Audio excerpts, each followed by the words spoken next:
നമസ്കാരം. നമ്മൾ ഇന്ന് ലോക ചരിത്രമാണ് പരിചയപ്പെടുന്നത്.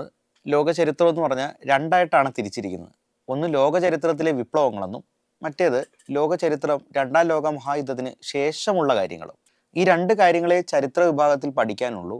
80% ചോദ്യങ്ങളും 5 ലോക വിപ്ലവങ്ങളിൽ നിന്നാണ് ചോദിക്കുക.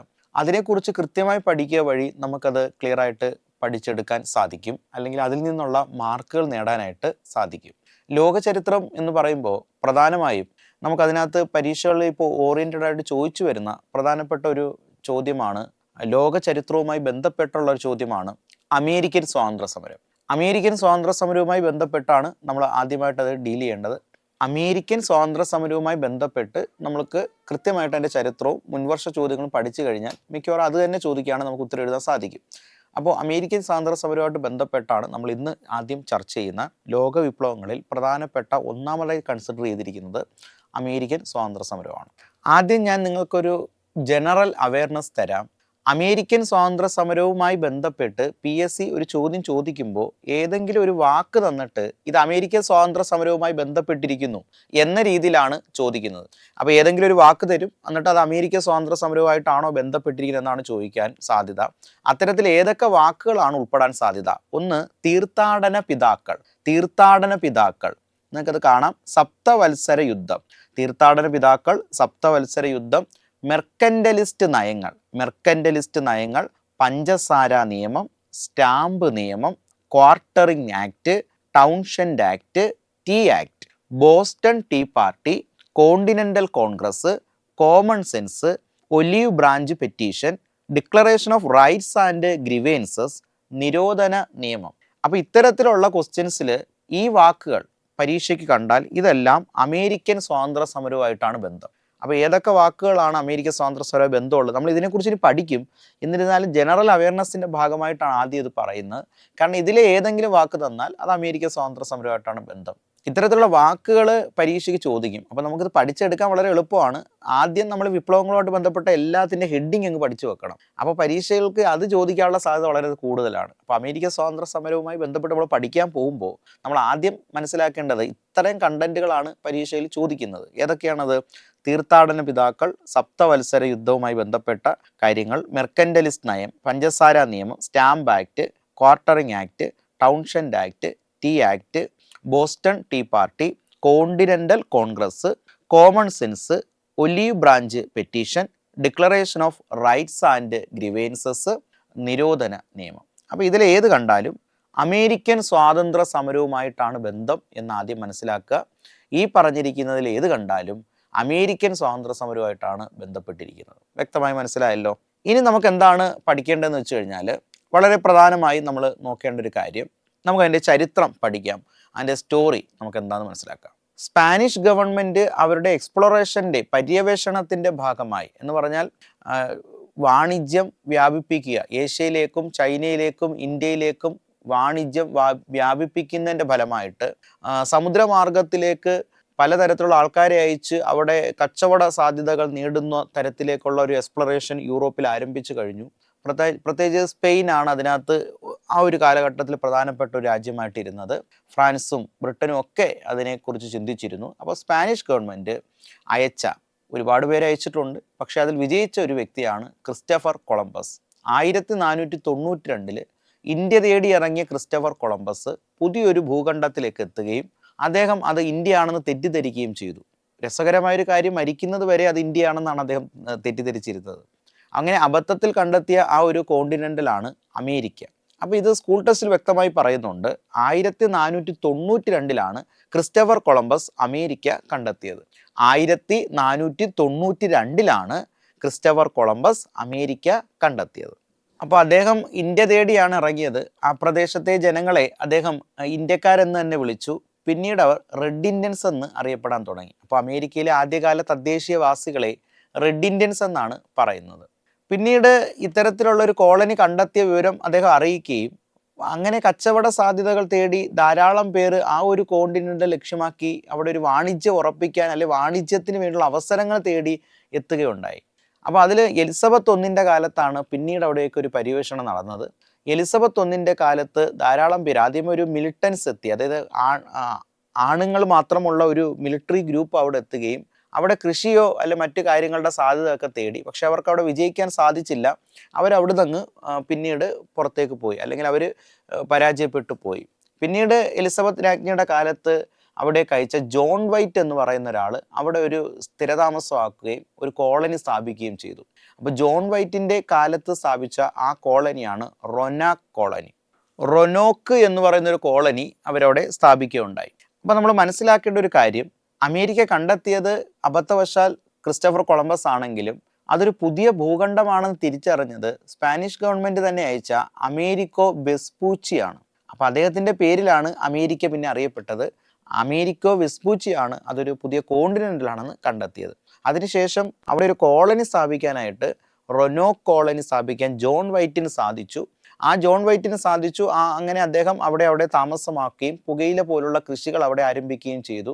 അതിൻ്റെ ഇടയിൽ ഈ സന്തോഷ വാർത്ത രാജ്ഞിയെ അറിയിക്കാൻ വന്നെങ്കിലും ഇംഗ്ലണ്ടും സ്പെയിനും തമ്മിൽ നാവിക കലാപം നടക്കുന്ന ഒരു കാലഘട്ടമാണത്.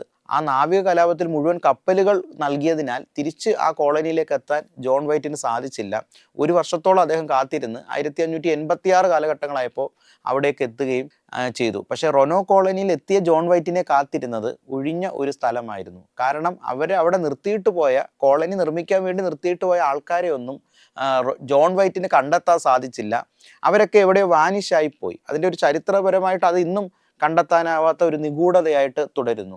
അങ്ങനെ വീണ്ടും അവിടെ ഒരു പര്യവേഷണത്തിനുള്ള തുടക്കങ്ങളെല്ലാം നശിച്ചിരിക്കുന്ന ഒരു സമയം കഴിഞ്ഞ് കുറേ നാൾ കഴിഞ്ഞതിന് ശേഷം ഇംഗ്ലണ്ടിൽ ജെയിംസ് രാജാവിൻ്റെ കാലത്താണ് അവിടെ പ്രധാനമായിട്ടൊരു ട്രേഡിംഗ് കമ്പനി ആരംഭിക്കാനായിട്ട് തീരുമാനിക്കുന്നത്.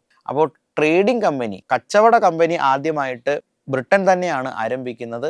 ആ കച്ചവട കമ്പനി ആരംഭിച്ചത് ബ്രിട്ടനാണ്. അതിൻ്റെ പേരാണ് വെർജീനിയയുടെ തീരത്ത് ജെയിംസ് ടൗൺ എന്നൊരു പേര് കൊടുത്തിട്ടാണ് ആദ്യമായിട്ട് അവിടെ ഒരു ട്രേഡിംഗ് കമ്പനി ആരംഭിക്കുന്നത്. അപ്പോൾ അമേരിക്കയിൽ ആദ്യമായി ട്രേഡിംഗ് കമ്പനി ആരംഭിച്ചത് വെർജീനിയയിലാണ്. ഇന്നത്തെ മസാച്യുസെറ്റ്സ് ഒക്കെ ആയിട്ട് അത് ഡെവലപ്പ് ചെയ്തിട്ടുണ്ട്. വെർജീനിയയിലാണ് ആദ്യമായിട്ടൊരു ട്രേഡിംഗ് കമ്പനി ആരംഭിക്കുന്നത്. ക്രിസ്റ്റഫർ ന്യൂഫോർട്ട് എന്ന് പറയുന്ന ആളാണ് ഒരു ട്രേഡിംഗ് കമ്പനി ആരംഭിക്കുന്നത്. ക്രിസ്റ്റഫർ ന്യൂഫോർട്ട് ആണ് അമേരിക്കയിൽ ആദ്യമായിട്ടൊരു ട്രേഡിംഗ് കമ്പനി ആരംഭിക്കുന്നത്. പിന്നെ ഇവിടെ വളരെ പ്രധാനപ്പെട്ട ഒരു കാര്യം പറയാനാണെങ്കിൽ, ഈ ഇംഗ്ലണ്ടിലെ ജെയിംസ് രാജാവ് ഒരു മതഭ്രാന്തനാണ്. ഉപരിവർഗമായ കാത്തലിക് മതത്തിലാണ് അദ്ദേഹത്തിന് കൂടുതലായിട്ട് താല്പര്യം ഉണ്ടായിരുന്നത്. ന്യൂനപക്ഷ മതങ്ങളോട്, പ്രൊട്ടസ്റ്റന്റ് മതങ്ങളോട് പലപ്പോഴും വിവേചനം അദ്ദേഹം കാണിക്കുമായിരുന്നു. അപ്പോൾ ഈ രാജാവ് പലതരത്തിലുള്ള മതപീഡനങ്ങൾ ഈ വ്യക്തികളിലേക്ക് ഏർപ്പെടുത്തുകയും ചെയ്തിരുന്നു. അതുകൊണ്ട് തന്നെ 17-ാം നൂറ്റാണ്ടോടുകൂടി രാജാവിൻ്റെ മതപീഡനങ്ങൾ ഒരു പരിധിക്ക് അപ്പുറമായപ്പോൾ ഇവരെല്ലാം ചേർന്നൊരു വലിയ കപ്പലിൽ കയറിയിട്ട് അവരെവിടെയെങ്കിലും പുതുതായിട്ട് താമസിക്കാമെന്നും പറഞ്ഞ് അമേരിക്കയിലെ ഈ പുതുതായിട്ട് കണ്ടെത്തിയ ഈ ഒരു കോളനികളിലേക്ക് അവരെല്ലാം വന്നു. അപ്പോൾ 17-ാം നൂറ്റാണ്ടിൻ്റെ അവസാനത്തോടു കൂടി അമേരിക്കയിലേക്ക് താമസം ഉറപ്പിച്ച ആ ഒരു കൂട്ടായ്മ, ആ ഒരു വ്യക്തികളെയാണ് തീർത്ഥാടന പിതാക്കൾ എന്ന് പറയുന്നത്. തീർത്ഥാടന പിതാക്കൾ എന്നാണ് ഇവരെ പറയുന്നത്. അപ്പോൾ അമേരിക്കയിൽ ആദ്യമായിട്ട് കോളനി, ഒഫീഷ്യൽ കോളനി, നമ്മൾ നേരത്തെ പഠിച്ച റൊനോക്ക് ഉണ്ടായിരുന്നു, പക്ഷെ അത് പിന്നെ ഇല്ലാതായി. ഒഫീഷ്യലായിട്ട് ആദ്യമായിട്ടൊരു കോളനി സ്ഥാപിച്ചത് ഈ തീർത്ഥാടന പിതാക്കളാണ്. ആ കോളനിയുടെ പേരാണ് പ്ലിമൗത്ത്. അപ്പോൾ പ്ലിമൗത്ത് എന്ന് പറയുന്നൊരു കോളനി അവിടെ സ്ഥാപിക്കപ്പെട്ടിട്ടുണ്ട്. അത് സ്ഥാപിച്ചത് തീർത്ഥാടന പിതാക്കളാണ്. അപ്പോൾ അമേരിക്കയിൽ ആദ്യമായി കോളനി സ്ഥാപിച്ചത് ആരാന്ന് ചോദിച്ചാൽ തീർത്ഥാടന പിതാക്കൾ തന്നെ അവിടെ ഉത്തരമായി എഴുതാവുന്നതാണ്. തീർത്ഥാടന പിതാക്കൾ വന്ന ആ കപ്പലിൻ്റെ പേരാണ് മേഫ്ലവർ എന്ന് പറയുന്ന ഒരു കപ്പലിലാണ് അവരിവിടെ എത്തിയത്. അങ്ങനെ 18-ാം നൂറ്റാണ്ടോട് കൂടി അവിടെ ധാരാളമായിട്ടുള്ള കോളനികൾ സ്ഥാപിക്കപ്പെട്ടിട്ടുണ്ട്. ആകെ 13 കോളനികളാണ് പിന്നീട് അവിടെ സ്ഥാപിക്കപ്പെട്ടത്. ഈ കോളനികളിലേക്ക് ബ്രിട്ടൻ ആധിപത്യം ഉറപ്പിക്കുകയും അവരുടെ വാണിജ്യ നയങ്ങൾ ഏർപ്പെടുത്തുകയും ചെയ്തു.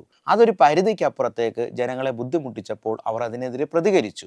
അങ്ങനെ ആ പ്രതികരണം വലിയൊരു ലോക ചരിത്രത്തിൽ വലിയൊരു സംഭവമായി മാറുകയും മറ്റനേകം കോളനികൾക്ക് സ്വാതന്ത്ര്യം നേടുന്നതിലേക്കുള്ള വഴി തുറക്കുകയും ചെയ്തു. ഇതിനെയാണ് നമ്മൾ അമേരിക്കൻ സ്വാതന്ത്ര്യ സമരം എന്ന് പറയുന്നത്. അപ്പോൾ നമ്മൾ ഇതുവരെ പറഞ്ഞത് ഇതിൻ്റെ ഒരു ചരിത്രത്തിലേക്കാണ്, എന്തുകൊണ്ട് ഇതിലേക്ക് എത്തി എന്നുള്ള കാര്യമാണ് പറഞ്ഞത്. നമ്മൾ പറഞ്ഞ കാര്യങ്ങൾ ഒന്നുകൂടെ ഒന്ന് പറയാം. 1492 ക്രിസ്റ്റഫർ കൊളംബസ് അമേരിക്ക കണ്ടെത്തുന്നു, അല്ലേ? അമേരിക്ക കണ്ടെത്തിയത് ആരാ? Christopher Columbus. 1492 Christopher Columbus America കണ്ടെത്തുന്നു. കൊളംബസ് കണ്ടെത്തിയത് ഇന്ത്യ അല്ല, അതൊരു പുതിയ ഭൂഖണ്ഡമാണെന്ന് പറഞ്ഞ നാവികനാണ് അമേരിക്കോ വെസ്പൂച്ചി. ഏത് നാവികന്റെ പേരിലാണ് അമേരിക്ക അറിയപ്പെടുന്നതെന്ന് ചോദിച്ചാൽ അമേരിക്കോ വെസ്പൂച്ചിയാണ്. ഏത് രാജ്ഞിയുടെ കാലത്താണ് അമേരിക്കയിൽ കോളനിവൽക്കരണത്തിന് തുടക്കം കുറിച്ചത്? തീർച്ചയായിട്ടും ഇംഗ്ലണ്ടിലെ എലിസബത്ത് ഒന്നിൻ്റെ കാലത്താണ് അമേരിക്കയിൽ സ്ഥാപിച്ച ആദ്യ കോളനി റൊനോ കോളനിയാണ്. എന്നാൽ നമുക്കറിയാം ജോൺ വൈറ്റ് സ്ഥാപിച്ച ഈ റൊനോ കോളനി ഇല്ലാതാവുകയാണ് ചെയ്തത്. അതുകൊണ്ട് ലോസ്റ്റ് കോളനി എന്നറിയപ്പെടുന്ന റൊനോ കോളനിയാണ്. ഒരു കാര്യം കൂടി പറയാം, തീർത്ഥാടന പിതാക്കൾ സ്ഥാപിച്ച കോളനിയാണ് അമേരിക്കയിലെ ആദ്യ കോളനി. എന്നാൽ ആദ്യമായിട്ട് സ്ഥാപിച്ച ഒരു കോളനി എന്ന പേര് റൊനോക്കിനുണ്ട്, അതൊന്ന് സൂചിപ്പിച്ചു എന്നേ ഉള്ളൂ ഇവിടെ. പക്ഷെ അത് എന്ത് ചെയ്തു? ലോസ്റ്റ് കോളനിയായി മാറി. കണ്ട, ലോസ്റ്റ് കോളനി എന്നറിയപ്പെടുന്നത് റൊനോ കോളനിയാണ്. അവിടെ ഒരു ട്രേഡിംഗ് കമ്പനി ആരംഭിച്ചത് ജെയിംസ് രാജാവിൻ്റെ കാലത്താണ്. ജെയിംസ് ടൗൺ എന്നുള്ളതാണ് ആ ട്രേഡിംഗ് കമ്പനിയുടെ പേര്. അത് ആരംഭിച്ചത് ക്രിസ്റ്റഫർ ന്യൂഫോർട്ട് ആണ്. ജെയിംസ് ടൗണിലാണ് സ്ഥാപിച്ചത്. ജെയിംസ് ടൗൺ എന്ന് പറഞ്ഞാൽ വെർജീനിയ എന്ന് പറഞ്ഞ സ്ഥലമാണ്. ഏത് രാജാവിൻ്റെ മതപീഡനം മൂലമാണ് പ്രൊട്ടസ്റ്റന്റ് ജനവിഭാഗങ്ങൾ അമേരിക്കയിൽ കുടിയേറിയത്? ഞാൻ പറഞ്ഞു, ജെയിംസ് രാജാവിൻ്റെ മതപീഡനത്തെ തുടർന്ന് പ്രൊട്ടസ്റ്റന്റ് ജനങ്ങൾ അമേരിക്കയിൽ കുടിയേറുന്നു. ജെയിംസ് രാജാവിൻ്റെ മതത്തെ തുടർന്ന് കുടിയേറി പാർത്ത പ്രൊട്ടസ്റ്റന്റ് വിഭാഗക്കാരെ വിളിക്കുന്ന പേരാണ് തീർത്ഥാടന പിതാക്കൾ. അവർ വന്ന കപ്പലാണ് മെയ്ഫ്ലവർ. തീർത്ഥാടന പിതാക്കൾ സ്ഥാപിച്ച കോളനിയാണ് പ്ലിമൗത്ത് കോളനി. ആകെ സ്ഥാപിച്ചത് പിന്നീട് 18-ാം നൂറ്റാണ്ടോട് കൂടി 13 കോളനികളാണ് അവിടെ സ്ഥാപിക്കപ്പെട്ടത്. ഇത്രയുമാണ് നമ്മൾ ഇതുവരെ പറഞ്ഞത്. ഇതുവരെ പറഞ്ഞ ചരിത്രം നിങ്ങൾക്ക് വ്യക്തമായിട്ട് മനസ്സിലായെന്ന് വിചാരിക്കുന്നു. ഇനി അമേരിക്കയുടെ സ്വാതന്ത്ര്യ സമരം യഥാർത്ഥത്തിൽ ആരംഭിക്കുന്നത് ഇനിയാണ്. അമേരിക്കൻ സ്വാതന്ത്ര്യ സമര കാലത്തെ ബ്രിട്ടീഷ് രാജാവ് ജോർജ് മൂന്നാമനാണ്. പലപ്പോഴും ശ്രദ്ധിക്കേണ്ട ഒരു പോയിന്റാണ്, അമേരിക്കൻ സ്വാതന്ത്ര്യ സമര സമയത്തെ ബ്രിട്ടീഷ് രാജാവ് ജോർജ് മൂന്നാമനാണ്. എപ്പോഴും ശ്രദ്ധിക്കണം, അമേരിക്കൻ സ്വാതന്ത്ര്യ സമരകാലത്തെ ബ്രിട്ടീഷ് രാജാവ് ആരാണ്? ജോർജ് മൂന്നാമനാണ് അമേരിക്കൻ സ്വാതന്ത്ര്യ സമരകാലത്തെ ബ്രിട്ടീഷ് രാജാവ്. അത് വ്യക്തമായിട്ട് നമ്മളവിടെ മനസ്സിലാക്കണം. പിന്നീട് നമ്മൾ മനസ്സിലാക്കേണ്ട ഒരു കാര്യം, 1756 മുതൽ 63 വരെ 1756 മുതൽ 63 വരെ ഇവിടെ സപ്തവത്സര യുദ്ധം യൂറോപ്പിൽ ആരംഭിച്ചു. യൂറോപ്പിൽ കച്ചവട ആധിപത്യം ഉറപ്പിക്കാൻ വേണ്ടിയിട്ട് ബ്രിട്ടനും ഫ്രാൻസും തമ്മിൽ നടന്ന യുദ്ധങ്ങളാണ് സപ്തവത്സര യുദ്ധങ്ങൾ. ബ്രിട്ടനും ഫ്രാൻസും തമ്മിൽ നടന്ന യുദ്ധങ്ങളാണ് സപ്തവത്സര യുദ്ധങ്ങൾ. പ്രാതിനിധ്യം അല്ലെ യൂറോപ്പിലേക്ക് കച്ചവട ആധിപത്യം ഉറപ്പിക്കുന്നതിന് വേണ്ടി ബ്രിട്ടനും ഫ്രാൻസും തമ്മിൽ നടന്ന യുദ്ധങ്ങളാണ് സപ്തവത്സര യുദ്ധങ്ങൾ. 1756 മുതൽ 63 വരെയാണ് സപ്തവത്സര യുദ്ധങ്ങൾ. വർഷം ചോദിക്കും ചിലപ്പോൾ, ഓർത്തെടുക്കണം. 1756 മുതൽ 63 വരെയാണ് സപ്തവത്സര യുദ്ധങ്ങൾ. യൂറോപ്പിൽ കച്ചവട ആധിപത്യത്തിന് വേണ്ടിയുള്ള യുദ്ധങ്ങളാണ്. തീർച്ചയായിട്ടും ആ ഒരു കച്ചവട ആധിപത്യത്തിൻ്റെ ഭാഗമായിട്ട് ബ്രിട്ടന് തങ്ങളുടെ ഒരു അഭിമാനത്തിൻ്റെ ഒരു പ്രശ്നമായിട്ട് ഈ കോളനികൾ കച്ചവട ആധിപത്യം സ്ഥാപിക്കുക എന്നുള്ളത് ലക്ഷ്യമായിട്ട് മാറുകയും, എന്നാൽ ആ ലക്ഷ്യത്തെ തകർക്കാൻ ഫ്രാൻസ് മിക്കപ്പോഴും ശ്രമിക്കുകയും ചെയ്തുകൊണ്ടേയിരുന്നു. അങ്ങനെ ധാരാളം ബ്രിട്ടീഷ് കച്ചവടക്കാരുടെ നേതൃത്വത്തിൽ ബ്രിട്ടനിൽ ഒരു കോളനികൾ തന്നെ രൂപപ്പെട്ടു. ആ കോളനികളിൽ ധാരാളമായിട്ട് ആൾക്കാരെ പണിയെടുപ്പിച്ചുകൊണ്ട് ആ കോളനിയെ ഭരിച്ചുകൊണ്ട്, അവിടുത്തെ ജനങ്ങളെ ഭരിച്ചുകൊണ്ട് ബ്രിട്ടൻ സമ്പത്ത് വർദ്ധിപ്പിക്കുക, ഉൽപ്പാദിപ്പിച്ചുകൊണ്ട് വിതരണം ചെയ്യുക, കുറഞ്ഞ കൂലി കൊടുക്കുക തുടങ്ങിയ നയങ്ങളൊക്കെ സ്വീകരിച്ചതിൻ്റെ ഫലമായിട്ടാണ് അമേരിക്ക സ്വാതന്ത്ര്യ സമരം ഉണ്ടാകുന്നത്. അപ്പോൾ ഇവിടെ ബ്രിട്ടീഷ് ഭരണാധികാരികളും അതുപോലെ തന്നെ കച്ചവടക്കാരും നടത്തിയ അത്തരത്തിലുള്ള വാണിജ്യ നയങ്ങളെ വിളിക്കുന്ന പേരാണ് മെർക്കന്റലിസം. അപ്പോൾ അടുത്തൊരു വാക്ക് വന്നിരിക്കുകയാണ്, മെർക്കന്റലിസം. പരീക്ഷയ്ക്ക് ചോദിക്കാം, മെർക്കന്റലിസം എന്ന് പറയുന്ന നയം എന്തുമായിട്ടാണ് ബന്ധപ്പെട്ടിരിക്കുന്നത്? മെർക്കന്റലിസം എന്ന് പറയുന്ന നയം എന്തുമായിട്ടാണ് ബന്ധപ്പെട്ടിരിക്കുക എന്ന് ചോദിച്ചു കഴിഞ്ഞാൽ, മെർക്കന്റലിസം ബന്ധപ്പെട്ടിരിക്കുന്നത് ഇംഗ്ലണ്ടിൻ്റെ സഹായത്തോടു കൂടി അമേരിക്കയിൽ ബ്രിട്ടീഷ് കച്ചവടക്കാർ നടപ്പിലാക്കിയ വാണിജ്യ നയങ്ങളെയാണ് മെർക്കന്റലിസം എന്ന് പറയുന്നത്. മെർക്കന്റലിസം വാണിജ്യ നയങ്ങളാണ്. ധാരാളം ഇൻടോളറൻസ് ആക്ട്, അസഹനീയമായ നിയമങ്ങളിലൂടെയാണ് ഇങ്ങനെ ഒരു കോളനികളുടെ മേൽ ബ്രിട്ടീഷ് ആധിപത്യം സ്ഥാപിച്ചത്. അപ്പം നമ്മൾ മനസ്സിലാക്കേണ്ട കാര്യം ഏതൊക്കെയാണ് ആ മെർക്കന്റലിസ്റ്റ് നയങ്ങൾ എന്നുള്ളതാണ്. ആദ്യം, മെർക്കന്റലിസ്റ്റ് നയങ്ങൾ എന്ന് പറഞ്ഞാൽ സാമൂഹ്യപരമായി വളരെ മോശമായ നയങ്ങളെയാണ് മെർക്കന്റലിസ്റ്റ് നയങ്ങൾ എന്ന് പറയുന്നത്. ഓക്കെ, അപ്പോൾ നമുക്കിനി അതിലേക്ക് പോകാം. അതിനു മുമ്പ് സപ്തവത്സര യുദ്ധം നടന്നത് 1756-63 ഇതൊരു പ്രീവിയസ് ക്വസ്റ്റ്യൻ ആണ്. സപ്തവത്സര യുദ്ധം ആരൊക്കെ തമ്മിലാണ്? താണ്ട് കൊടുത്തിട്ടുണ്ട്. ബ്രിട്ടനും ഫ്രാൻസും തമ്മിലാണ് സപ്തവത്സര യുദ്ധം. അമേരിക്കൻ ബ്രിട്ടീഷുകാർ നടപ്പിലാക്കിയ നയമാണ് മെർക്കന്റലിസം. ഇത്രയുമാണ് നമ്മൾ പറഞ്ഞു നിർത്തിയത്. പെട്ടെന്നൊന്ന് ഓട്ടിച്ച് നമുക്കൊന്ന് റിവൈസ് ചെയ്ത് നോക്കാം. 1492 ക്രിസ്റ്റഫർ കൊളംബസ് അമേരിക്ക കണ്ടെത്തുന്നു. അദ്ദേഹം അവിടുത്തുള്ള ആൾക്കാരെ റെഡ് ഇന്ത്യൻസ് എന്ന് വിളിക്കുന്നു. അതെല്ലാം കഴിഞ്ഞതിന് ശേഷം എലിസബത്ത് ഒന്നിൻ്റെ കാലത്ത് ഒരു വാണിജ്യ താല്പര്യത്തിന് വേണ്ടി ആൾക്കാരെ അയക്കുന്നു. ജോൺ വൈറ്റ് റൊനോക്ക് എന്ന് പറയുന്നൊരു കോളനി സ്ഥാപിക്കുന്നു. എന്നാൽ അത് നശിച്ചു പോകുന്നു. പിന്നീട് തീർത്ഥാടന പിതാക്കൾ, മതപീഡനത്തെ തുടർന്ന് ജെയിംസ് രാജാവിൻ്റെ കാലത്ത് മതപീഡനത്തെ തുടർന്ന് അവിടെ എത്തിയ ആൾക്കാരാണ് തീർത്ഥാടന പിതാക്കൾ. തീർത്ഥാടന പിതാക്കൾ അവിടെ ഒരു കോളനി സ്ഥാപിക്കുന്നു, പ്ലിമൗത്ത്. പിന്നീട് 13 കോളനികൾ അവിടെ സ്ഥാപിക്കപ്പെടുന്നുണ്ട്. അവിടേക്ക് ബ്രിട്ടൻ തങ്ങളുടെ വാണിജ്യ നയങ്ങൾ ഏർപ്പെടുത്തുന്നു. ബ്രിട്ടനും ഫ്രാൻസും സപ്തവത്സര യുദ്ധത്തിൽ ഏർപ്പെടുന്നതിൻ്റെ ഫലമായിട്ടുള്ള എഫക്റ്റായിട്ടുള്ള ഒരു ഭരണ സംവിധാനം അവിടെ നടപ്പിലാക്കുക. 1756 മുതൽ 63 വരെ യൂറോപ്പിൽ ആധിപത്യം സ്ഥാപിക്കുന്നതിന് ബ്രിട്ടനും ഫ്രാൻസും തമ്മിൽ നടത്തിയ യുദ്ധങ്ങളെയാണ് സപ്തവത്സര യുദ്ധങ്ങൾ എന്ന് പറയുന്നത്. ഇംഗ്ലണ്ടിലെ കച്ചവടക്കാർ ഈ കോളനികളിൽ, അമേരിക്കൻ കോളനികളിൽ അവരുടെ വാണിജ്യ നയങ്ങൾ ഏർപ്പെടുത്തിയിരുന്നു. ആ വാണിജ്യ നയങ്ങൾ അറിയപ്പെടുന്ന പേരാണ് മെർക്കന്റലിസം. ഇത്രയുമാണ് നമ്മൾ ഇതുവരെ പറഞ്ഞത്. ഇനി നമുക്ക് ഈ ഓരോ നയങ്ങളെക്കുറിച്ചുള്ള കാര്യങ്ങൾ പഠിക്കാം. മെർക്കന്റലിസ്റ്റ് നയങ്ങളിൽ പ്രധാനപ്പെട്ട ഒന്നാണ് നാവിഗേഷൻ ആക്ട് അഥവാ നാവിഗേഷൻ നിയമം. 1651 കാലഘട്ടം മുതൽ ആരംഭിക്കുകയും നിരവധി വർഷങ്ങളിൽ പുതുക്കുകയും ചെയ്തൊരു നിയമമാണ്. നാവിഗേഷൻ ആക്ട് നാവിക ബലവുമായി ബന്ധപ്പെട്ടിരിക്കുന്നു. വളരെ സിമ്പിളാണ് ആ കാര്യം. ഒരു ചരക്ക് കപ്പൽ എടുക്കുകയാണ്. ഈ ചരക്ക് കപ്പൽ ഇതൊരു ചരക്ക് കപ്പലാണ്. ഈ ചരക്ക് കപ്പൽ കോളനിയിലേക്ക് വരികയാണെങ്കിലും, ഏതെങ്കിലും ഒരു ചരക്ക് കപ്പൽ കച്ചവടത്തിന് അമേരിക്കൻ കോളനികളിലേക്ക് പോയാലും, കോളനികളിൽ നിന്ന് പോകുന്ന കപ്പലുകളാണെങ്കിലും അത് ബ്രിട്ടീഷ് നിർമ്മിത കപ്പലുകളായിരിക്കണം എന്നുള്ള നിയമമാണ് നാവിഗേഷൻ ആക്ട്. ഒരു ചരക്ക് കപ്പൽ കോളനിയിലേക്ക് വന്നാലും കോളനിയിൽ നിന്ന് പോയാലും അത് ബ്രിട്ടീഷ് നിർമ്മിതമായിരിക്കണം എന്നുള്ള നിയമമാണ് നാവിഗേഷൻ ആക്ട്. ഇതുകൊണ്ടുള്ള ഗുണം എന്ന് പറഞ്ഞു കഴിഞ്ഞാൽ, ബ്രിട്ടീഷ് നിർമ്മിതമാണെങ്കിൽ ഇതിലുള്ള ചരക്കുകളും മറ്റു ഡീറ്റെയിൽസും വ്യക്തമായിട്ട് അറിയാൻ സാധിക്കും. നല്ല ചരക്കുകളൊക്കെ ആണ് എങ്കിൽ അത് ബ്രിട്ടൻ്റെ കയ്യിലേക്ക് മാറ്റിക്കൊണ്ട് വിപണിയിൽ എത്തിക്കാൻ സാധിക്കും. മാത്രമല്ല, വരുന്ന എല്ലാ രാജ്യങ്ങളും തങ്ങളുടെ ബ്രിട്ടീഷ് നിർമ്മിത ചരക്ക് കപ്പൽ നിർമ്മിക്കപ്പെടുമ്പോൾ അതിൽ നിന്നുണ്ടാകുന്ന ഉയർന്ന നികുതി ബ്രിട്ടീഷ് ഖജനാവിലേക്ക് എത്തുകയും ചെയ്യും എന്നുള്ളതാണ് നാവിഗേഷൻ നിയമത്തിൻ്റെ ഏറ്റവും വലിയ സവിശേഷത. നാവിഗേഷൻ നിയമം പിൻവലിക്കാനും നാവിഗേഷൻ നിയമത്തിലെ ടാക്സ് സിസ്റ്റം എടുത്തു കളയാനും വേണ്ടി അവിടുത്തെ സാധാരണ പൗരന്മാർ ഒരു ചെറിയൊരു മാർച്ച് ബോസ്റ്റൺ കടപ്പുറത്തേക്ക് നയിച്ചിട്ടുണ്ട്. എന്നാൽ അവിടെ പോലീസുമായിട്ടുണ്ടായ തർക്കത്തിൽ വെടിവെപ്പ് ഉണ്ടാവുകയും 5ഓളം ആൾക്കാർ മരിക്കുകയും ചെയ്തു. സാധാരണ സിവിലിയൻസ് മരിക്കുകയും ചെയ്തിരുന്നു, സാധാരണ ആൾക്കാർ മരിക്കുകയും ചെയ്തിരുന്നു. ഇതിനെ വിളിക്കുന്ന പേരാണ് ബോസ്റ്റൺ കൂട്ടക്കൊല, ബോസ്റ്റൺ മസാക്ര എന്നാണ് ഇതിനെ വിളിക്കുന്നത്. അപ്പോൾ 1770 മാർച്ച് 5-ന്, അതായത് 1770 മാർച്ച് 5-നാണ് ബോസ്റ്റൺ കൂട്ടക്കൊല നടക്കുന്നത്. അപ്പോൾ നമ്മൾ പറഞ്ഞ കാര്യം, മെർക്കന്റലിസ്റ്റ് നയങ്ങളിൽ പ്രധാനപ്പെട്ടതാണ് നാവിഗേഷൻ ആക്ട്. ഒരു ചരക്ക് കപ്പൽ കോളനിയിലേക്ക് വന്നാലും കോളനിയിൽ നിന്ന് പോകുന്നതും ആയിക്കോട്ടെ അത് ബ്രിട്ടീഷ് നിർമ്മിതമായിരിക്കണം. ഇതിനെതിരെ നടന്നൊരു പ്രധാനപ്പെട്ട സംഭവമാണ് ബോസ്റ്റൺ കൂട്ടക്കൊല. ബോസ്റ്റൺ കൂട്ടക്കൊല 1770 മാർച്ച് 5-നാണ്. അപ്പോൾ ഇനി പരീക്ഷയ്ക്ക് ചോദിക്കാം, ബോസ്റ്റൺ കൂട്ടക്കൊല എന്തുമായി ബന്ധപ്പെട്ടിരിക്കുന്നു? പരീക്ഷയ്ക്ക് ചോദിക്കാൻ പറ്റിയ ഒരു ക്വസ്റ്റ്യൻ ആണ്. ബോസ്റ്റൺ കൂട്ടക്കൊല എന്തിൻ്റെ ഭാഗമാണ്, അല്ലെങ്കിൽ എന്തുമായി ബന്ധപ്പെട്ടിരിക്കുന്നു? ബോസ്റ്റൺ കൂട്ടക്കൊല ബന്ധപ്പെട്ടിരിക്കുന്നത് പ്രധാനമായും വളരെ പ്രധാനപ്പെട്ട അമേരിക്കൻ സ്വാതന്ത്ര്യ സമരത്തിൻ്റെ ഭാഗമാണ് എന്നുള്ള കാര്യം ഓർക്കുക.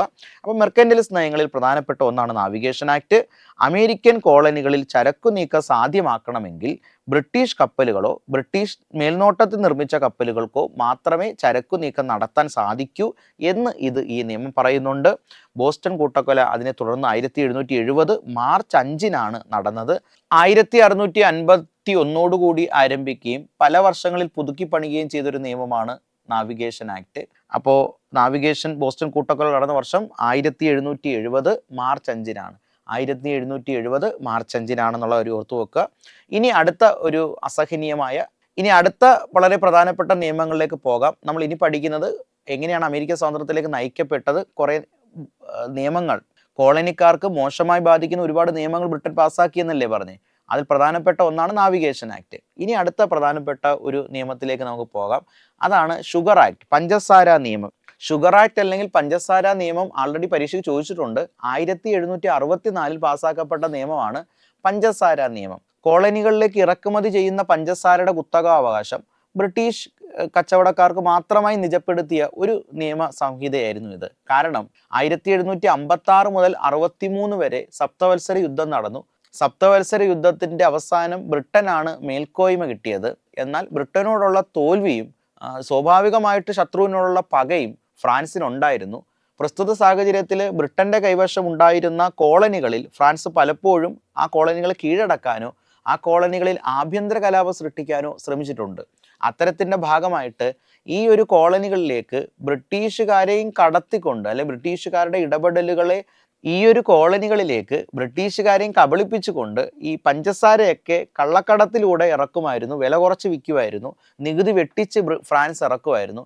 ഇത്തരത്തിലുള്ള നികുതി വെട്ടിപ്പ് കണ്ടെത്തിയ ബ്രിട്ടൻ ആ ഒരു നികുതി വെട്ടിപ്പ് തടയുക എന്നുള്ള ഒരു ഉദ്ദേശത്തോടു കൂടി അതിന് ശിക്ഷ ഏർപ്പെടുത്തുകയുണ്ടായി. അപ്പോൾ ഈ വേറെ ആരുടെങ്കിലും കള്ളക്കടത്തിലൂടെ ഉപയോഗിക്കുന്ന പഞ്ചസാര ഉപയോഗിക്കാൻ പാടില്ല, അത്തരത്തിൽ വിതരണം ചെയ്യാൻ പാടില്ല എന്നുള്ള തരത്തിൽ ശിക്ഷ ഏർപ്പെടുത്തുകയും അത് ഇവരുടെ മോണോപോളി, ബ്രിട്ടീഷ് കച്ചവടക്കാരുടെ ഒരു ഏകാധിപത്യത്തിന്റെ കീഴിൽ, ബ്രിട്ടീഷ് കച്ചവടക്കാരുടെ ഒരു മോണോപോളിയാണ് അത് എന്ന രീതിയിലേക്ക് മാറ്റിയെടുക്കുകയും ചെയ്തു. അപ്പൊ ഇവിടെ നമ്മൾ മനസ്സിലാക്കേണ്ട ഒരു കാര്യം, പഞ്ചസാര നിയമം 1764 പഞ്ചസാര നിയമം 1764 പഞ്ചസാര നിയമം പാസ്സാക്കപ്പെട്ടത് 1764 പഞ്ചസാര നിയമം അമേരിക്കൻ സ്വാതന്ത്ര്യ സമരവുമായിട്ടാണ് ബന്ധപ്പെട്ടിരിക്കുന്നത്. ആദ്യം പറഞ്ഞത് നാവിഗേഷൻ ആക്ട്, അത് 1651 മുതൽ തുടർച്ചയായിട്ടുള്ള 10 വർഷങ്ങളോളം അത് പുതുക്കിയിട്ടുണ്ട്. അതിനുശേഷം 1770 കാലഘട്ടങ്ങളിലൊക്കെ ആയപ്പോഴാണ് ബോസ്റ്റൺ കൂട്ടക്കൊല നടന്നതെന്ന് നമ്മൾ പറഞ്ഞു കഴിഞ്ഞു. പഞ്ചസാര നിയമം 1764 ഓർത്തുവെക്കണം. 1764 പഞ്ചസാര നിയമം. ഇനി നമുക്ക് അടുത്തൊരു നിയമത്തിലേക്ക് പോകാം. ആ നിയമത്തിന്റെ പേരാണ് സ്റ്റാമ്പ് ആക്ട്. സ്റ്റാമ്പ് ആക്ട് എന്നാണ് അതിന്റെ പേര്. കോളനികളിൽ ഉൽപ്പാദിപ്പിക്കപ്പെടുന്ന പത്രങ്ങൾ, ലഘുലേഖകൾ, മുദ്രപത്രങ്ങൾ, ലൈസൻസ് എന്നിവയിലെല്ലാം തന്നെ ബ്രിട്ടീഷ് നിർമ്മിതമായ സ്റ്റാമ്പ് ഒട്ടിക്കണം എന്ന നിയമമാണ് സ്റ്റാമ്പ് ആക്ട്. ഓരോ പ്രാധാന്യമുള്ള ഉൽപ്പന്നത്തിന്റെ മേളിലും ഇങ്ങനെ സ്റ്റാമ്പ് ഒട്ടിക്കുക വഴി ആ സ്റ്റാമ്പ് ഡ്യൂട്ടി ബ്രിട്ടീഷ് ഖജനാവിലേക്ക് എത്തും എന്നുള്ളതായിരുന്നു ഇതിനുള്ള ഒരു കാരണം. അതായത് നമ്മൾ ഏതൊരു ഉൽപ്പന്നം വായിച്ചാലും അന്നത്തെ കാലത്തുള്ള ഏക എന്റർടൈൻമെന്റ് ഇത്തരത്തിലുള്ള പത്രങ്ങൾ വായിക്കുകയോ മാസികകൾ വായിക്കുകയോ ചെയ്യുകയായിരുന്നു. അപ്പൊ അത്തരം ഉള്ള ഒരു ബേസിക് ആയിട്ടുള്ള ഒരു ആവശ്യത്തിന് മുകളിലേക്കാണ് ഇവർ സ്റ്റാമ്പ് ഡ്യൂട്ടി കൊണ്ടിടുന്നത്. അങ്ങനെ സ്റ്റാമ്പ് ഡ്യൂട്ടി ഇട്ടതോടുകൂടി അപ്പോൾ ജനങ്ങൾക്ക് വളരെയധികം പ്രതിഷേധം അതിനെതിരെ ഉണ്ടാവുകയും മസാച്യൂസെറ്റ്സിലെ ലോക്കൽ ലെജിസ്ലേറ്റീവ് കൗൺസിൽ അംഗമായ ജെയിംസ് ഓട്ടീസ് ഇത്തരം സ്റ്റാമ്പ് നികുതികൾക്കെതിരെ, അതായത് ആദ്യത്തെ നാവിഗേഷനും പഞ്ചസാര നിയമവും സ്റ്റാമ്പ് നിയമവും ഒക്കെ സാധാരണ ജനങ്ങളെ ഏറ്റവും മോശമായി ബാധിക്കുന്ന നിയമങ്ങളാണ്. സ്വാഭാവികമായിട്ട് സ്റ്റാമ്പ് ആക്ടിനെയും പഞ്ചസാര നിയമത്തിനും എതിരെ ജനങ്ങൾ ശക്തമായി പ്രതികരിക്കാനായിട്ട് തുടങ്ങിയിരുന്നു. അപ്പോൾ ഈ ശക്തമായ പ്രതിഷേധം ഒരു പരിധിക്ക് അപ്പുറത്തേക്ക് വ്യാപിക്കുന്ന ഒരു കാഴ്ചയാണ് പിന്നീട് കണ്ടത്. അപ്പോൾ സ്റ്റാമ്പ് ആക്റ്റും അതുപോലെ തന്നെ പഞ്ചസാര ആക്റ്റും ജനങ്ങളെ മോശമായി ബാധിക്കുന്ന ഒന്നാണ്. അതുകൊണ്ട് ജെയിംസ് ഓട്ടീസ് പറഞ്ഞ ഒരു കാര്യമുണ്ട്, നിങ്ങൾ ബ്രിട്ടീഷുകാർ, ബ്രിട്ടനിൽ house of Commons, house of Lord's എന്നിങ്ങനെ രണ്ടുള്ള പാർലമെന്റുകളുണ്ട്. ഈ പാർലമെന്റുകളിൽ പാസ്സാക്കപ്പെടുന്ന നിയമങ്ങൾ ഞങ്ങളുടെ പ്രതിനിധികൾ ഒന്നുമില്ലാതെയാണ് പാസ്സാക്കുന്നത്. എന്നിട്ട് ഈ നിയമങ്ങൾ നമ്മുടെ കോളനികളിൽ അടിച്ചേൽപ്പിക്കുന്നു. ഞങ്ങൾക്ക് പ്രാതിനിധ്യം തരാതെ ഇത്തരത്തിൽ നടത്തുന്ന നിയമ നടപടികൾ, ഇത്തരത്തിൽ കൊണ്ടുവരുന്ന വളരെ അസഹനീയമായ നിയമങ്ങൾ, സിവിൽ നിയമങ്ങൾ അനുവദിക്കാൻ പാടില്ല, അല്ലെങ്കിൽ അത് ഞങ്ങൾ അതിനെ പൂർണ്ണമായി എതിർക്കും. ഇത് കൂടുതൽ മുന്നോട്ട് കൊണ്ടുപോകാൻ ഞങ്ങൾ ആഗ്രഹിക്കുന്നില്ല. പ്രാതിനിധ്യം ഇല്ലാതെ ഞങ്ങൾ ഇനി നികുതി തരികയില്ല. No tax without representation. ഞങ്ങൾക്ക് പാർലമെന്റിൽ പ്രാതിനിധ്യം വേണം. പ്രാതിനിധ്യം ഉണ്ടെങ്കിൽ മാത്രമേ ഞങ്ങൾ ഇനി മുതൽ നികുതി അടയ്ക്കുന്നുള്ളൂ എന്ന് ജെയിംസ് ഓട്ടീസ് പറഞ്ഞു. ഇത് പലപ്പോഴും പരീക്ഷയ്ക്ക് ചോദിച്ചിട്ടുണ്ട്. പ്രാതിനിധ്യമില്ലാതെ നികുതിയില്ല എന്ന മുദ്രാവാക്യം ആരുടേതാണ്? ഉത്തരം ജെയിംസ് ഓട്ടീസ്. പ്രാതിനിധ്യമില്ലാതെ നികുതിയില്ല എന്ന മുദ്രാവാക്യം നടത്തിയത് ജെയിംസ് ഓട്ടീസ് ആണ്. വളരെ വ്യക്തമായിട്ട് നമ്മൾ അറിയേണ്ട ഒരു ഫാക്റ്റാണത്. അത് അമേരിക്കൻ സ്വാതന്ത്ര്യ സമരവുമായിട്ടാണ് ബന്ധപ്പെട്ടിരിക്കുന്നത്. പ്രാതിനിധ്യമില്ലാതെ നികുതിയില്ല എന്നത് അമേരിക്കൻ സ്വാതന്ത്ര്യ സമരവുമായി ബന്ധപ്പെട്ട പ്രധാനപ്പെട്ട ഒരു കാര്യമാണ് എന്നും കൂടെ നിങ്ങളവിടെ ഓർത്തു വച്ചിരിക്കുക. അപ്പം നമ്മൾ പറഞ്ഞ കാര്യം എന്താണ്? പഞ്ചസാര നിയമത്തെക്കുറിച്ചല്ലേ ആദ്യം പറഞ്ഞ്. പഞ്ചസാരയുടെ കുത്തവകാശം ബ്രിട്ടീഷുകാർക്ക് ഉറപ്പിച്ചു നൽകുകയും പഞ്ചസാരയുടെ കള്ളക്കടത്ത് തടയുകയും ചെയ്ത നിയമമാണ് പഞ്ചസാര നിയമം. 1764 പഞ്ചസാര നിയമം. കോളനികളിൽ നിർമ്മിക്കുന്ന ലഘുരേഖകൾ, മുദ്രപത്രങ്ങൾ, പത്രങ്ങൾ, മാസികകൾ, ലൈസൻസ് എന്നിവയിൽ ബ്രിട്ടീഷ് നിർമ്മിത സ്റ്റാമ്പ് പതിക്കണം എന്നുള്ള നിയമമാണ് സ്റ്റാമ്പ് ആക്ട്. 1765 stamp act. അപ്പോൾ ഇതുവരെ നമ്മൾ പറഞ്ഞ പ്രധാനപ്പെട്ട നിയമങ്ങളിൽ ഏറ്റവും പ്രധാനപ്പെട്ട നിയമങ്ങളാണ് ഇപ്പോൾ പറയുന്നത്. 1764 പഞ്ചസാര നിയമം, 1765 സ്റ്റാമ്പ് ആക്ട്. മസാച്യൂസെറ്റ് അസംബ്ലിയിലെ ലോക്കൽ ലെജിസ്ലേറ്റീവ് അസംബ്ലി ബ്രിട്ടീഷ് പാർലമെന്റിൽ പ്രാതിനിധ്യമില്ലാതെ നികുതിയില്ല. ബ്രിട്ടീഷ് പാർലമെന്റിലേക്ക് ഞങ്ങൾക്ക് പ്രാതിനിധ്യം തരണം. പ്രാതിനിധ്യമില്ല, ആ പ്രാതിനിധ്യമില്ലാതെ ഇനി നികുതിയില്ല. പ്രാതിനിധ്യമില്ലാതെ നികുതിയില്ല എന്ന് പറഞ്ഞ ആളാണ് ജെയിംസ് ഓട്ടീസ്. ഓർത്തു വെക്കണം ഈ പേര്. ജെയിംസ് ഓട്ടീസ് ആണ് ഇത് പറഞ്ഞത്. വളരെ വ്യക്തമായിട്ട് നിങ്ങൾ അത് ഓർത്തു വെക്കേണ്ട ഫാക്റ്റ് ആണ്. ഓക്കെ, അപ്പോൾ പ്രാതിനിധ്യമില്ലാതെ നികുതിയില്ല എന്ന് പറഞ്ഞത് ആരാണ് എന്ന് ഞാൻ പറഞ്ഞു കഴിഞ്ഞു. James Otis. ഇത് വ്യക്തമായിട്ട് നിങ്ങളിവിടെ ഓർത്തു വെക്കണം. ജെയിംസ് ഓട്ടീസ് ആണ് പ്രാതിനിധ്യമില്ലാതെ നികുതിയില്ല എന്നുള്ള മുദ്രാവാക്യം ഉയർത്തിയത്. മസാച്യൂസൈറ്റിലെ ലോക്കൽ ലെജിസ്ലേറ്റീവ് കൗൺസിൽ അംഗമായിരുന്നു ജെയിംസ് ഓട്ടിസ്. ഓക്കെ, അടുത്ത ഫാക്റ്റിലേക്ക് നമുക്ക് അടുത്ത നിയമത്തിലേക്ക് നമുക്ക് പോകാം. 1765 സ്റ്റാമ്പ് ആക്ട് എന്ന് പറഞ്ഞിരുന്നല്ലോ. 1765 തന്നെ പാസ്സാക്കപ്പെട്ട മറ്റൊരു നിയമമാണ് ക്വാർട്ടറിംഗ് ആക്ട്. ക്വാർട്ടറിംഗ് ആക്ട് എന്താന്ന് പറഞ്ഞു കഴിഞ്ഞാൽ, ഈ വടക്കൻ അറ്റ്ലാന്റിക്കിന്റെ കിഴക്കൻ തീരങ്ങളിൽ പ്രധാനമായിട്ടും ഉള്ളൊരു തന്ത്രപ്രധാനമായ കേന്ദ്രമാണ്. ഇവിടങ്ങളിൽ ഫ്രാൻസിന്റെ ഭീഷണി പലപ്പോഴും ഉണ്ടായിരുന്നു. ഫ്രാൻസിന്റെ ആക്രമണം പലപ്പോഴും ഉണ്ടായേക്കാം എന്ന് കോളനി നിവാസികൾ ഭയപ്പെട്ടിരുന്നു. സ്വാഭാവികമായിട്ടും അങ്ങനെ ഉണ്ടായിരുന്നു. ആ സമയത്ത് ബ്രിട്ടന്റെ സുശക്തമായ സൈന്യം അതിനെ നേരിടാൻ വേണ്ടി അവിടെ നിൽക്കുന്നുണ്ടായിരുന്നു. അപ്പോൾ ഈ നിൽക്കുന്ന സൈന്യത്തിന്റെ വലിയ ഒരു സൈനിക ബലത്തിൽ, ആ അറ്റ്ലാന്റിക് സമുദ്രത്തിൽ നിൽക്കുന്ന സൈനികരുടെ ഭക്ഷണം, താമസം, ശമ്പളം, മറ്റ് അലവൻസുകളെല്ലാം ബ്രിട്ടീഷ് പാർലമെന്റ് ആണ് നൽകിക്കൊണ്ടിരുന്നത്. എന്നാൽ 1765 ബ്രിട്ടീഷ് പാർലമെന്റിലെ ഒരു ഔദ്യോഗിക നിയമപ്രകാരം, പാസ്സാക്കപ്പെട്ട നിയമപ്രകാരം ഇനി അത് പാർലമെന്റ് നൽകേണ്ടതില്ല. കാരണം ഇത്തരത്തിലൊരു സമുദ്രതീരത്ത് നിർത്തിയിരിക്കുന്ന സൈന്യം കോളനിക്കാരെ രക്ഷിക്കാൻ വേണ്ടിയിട്ടാണ്. കോളനിക്കാരെ രക്ഷിക്കാൻ വേണ്ടി നിർത്തിയിരിക്കുന്ന സൈന്യത്തിന്റെ ചെലവുകൾ ഉറപ്പായിട്ട് തങ്ങൾ വഹിക്കേണ്ടതില്ല എന്ന് അവർ തീരുമാനിക്കുകയും അങ്ങനെ ക്വാർട്ടറിംഗ് ആക്ട് ഏർപ്പെടുത്തുകയും ചെയ്തു. അപ്പോൾ ക്വാർട്ടറിംഗ് ആക്ട് 1765, അതായത് സ്റ്റാമ്പ് ആക്ടിനെ തുടർന്ന് വേറൊരു നിയമമാണ് പാസ്സാക്കപ്പെട്ട ക്വാർട്ടറിംഗ് ആക്ട്. ഇതിൻ്റെ ഇടയിൽ ക്വാർട്ടറിംഗ് ആക്ട്. അപ്പോൾ ഈ ക്വാർട്ടറിംഗ് ആക്ട് എന്ന് പറഞ്ഞു കഴിഞ്ഞാൽ ബ്രിട്ടീഷ് സേന നിർത്തിയിരിക്കുന്നു ഈ കോളനികളുടെ സംരക്ഷണത്തിന്, അതുകൊണ്ട് അവരുടെ ചെലവുകൾ കോളനിക്കാർ വഹിക്കണം എന്നാണ് അവർ പറഞ്ഞത്. അപ്പോൾ ഇതിനെതിരെയും ജെയിംസ് ഓട്ടീസിൻ്റെ ഒരു പ്രവർത്തനം ഉണ്ടായിരുന്നു. അദ്ദേഹം വളരെ ശക്തമായിട്ടുള്ള ഒരു പ്രതിഷേധങ്ങൾ അറിയിക്കുകയും ജനങ്ങൾ ഇതിനെതിരെ പലപ്പോഴും രംഗത്ത് വരികയും ചെയ്തതിൻ്റെ ഫലമായിട്ട് പ്രധാനപ്പെട്ട ഒരു നിയമമായ സ്റ്റാമ്പ് ആക്ട് ബ്രിട്ടീഷുകാർ പിൻവലിക്കുകയുണ്ടായി. എന്നിരുന്നാലും 1767 അവർ മറ്റൊരു നിയമം പാസാക്കി. അതാണ് ടൗൺഷെൻഡ് ആക്ട്. 1767 പാസാക്കപ്പെട്ട സുപ്രധാനമായൊരു നിയമമാണ് ടൗൺഷെൻഡ് ആക്ട്. അപ്പോൾ ഓർത്തു വെക്കണം, ആ നിയമത്തിന്റെ പേരാണ് ടൗൺഷെൻഡ് ആക്ട്. എന്താണ് ടൗൺഷെൻഡ് ആക്ട് എന്ന് ചോദിച്ചു കഴിഞ്ഞാൽ, കോളനിക്കാർക്ക് ഏറ്റവും ആവശ്യമുള്ള വസ്തുക്കളുടെ മേൽ ഉയർന്ന നികുതി ചുമത്തുന്ന ഒരു തരത്തിലുള്ള നിയമമാണത്. ഗ്ലാസ്, പെയിന്റ്, പേപ്പർ, തേയില തുടങ്ങിയവയുടെ മേൽ ഉയർന്ന നികുതി ചുമത്തിയ ഒരു നിയമമാണ് 1767 ടൗൺഷെൻഡ് ആക്ട്. അപ്പോൾ ഈ നിയമങ്ങളുടെയൊക്കെ പേര് ഓർമ്മയുണ്ടോ? ആദ്യം മുതലൊന്ന് ആലോചിച്ച് നോക്കിയേ.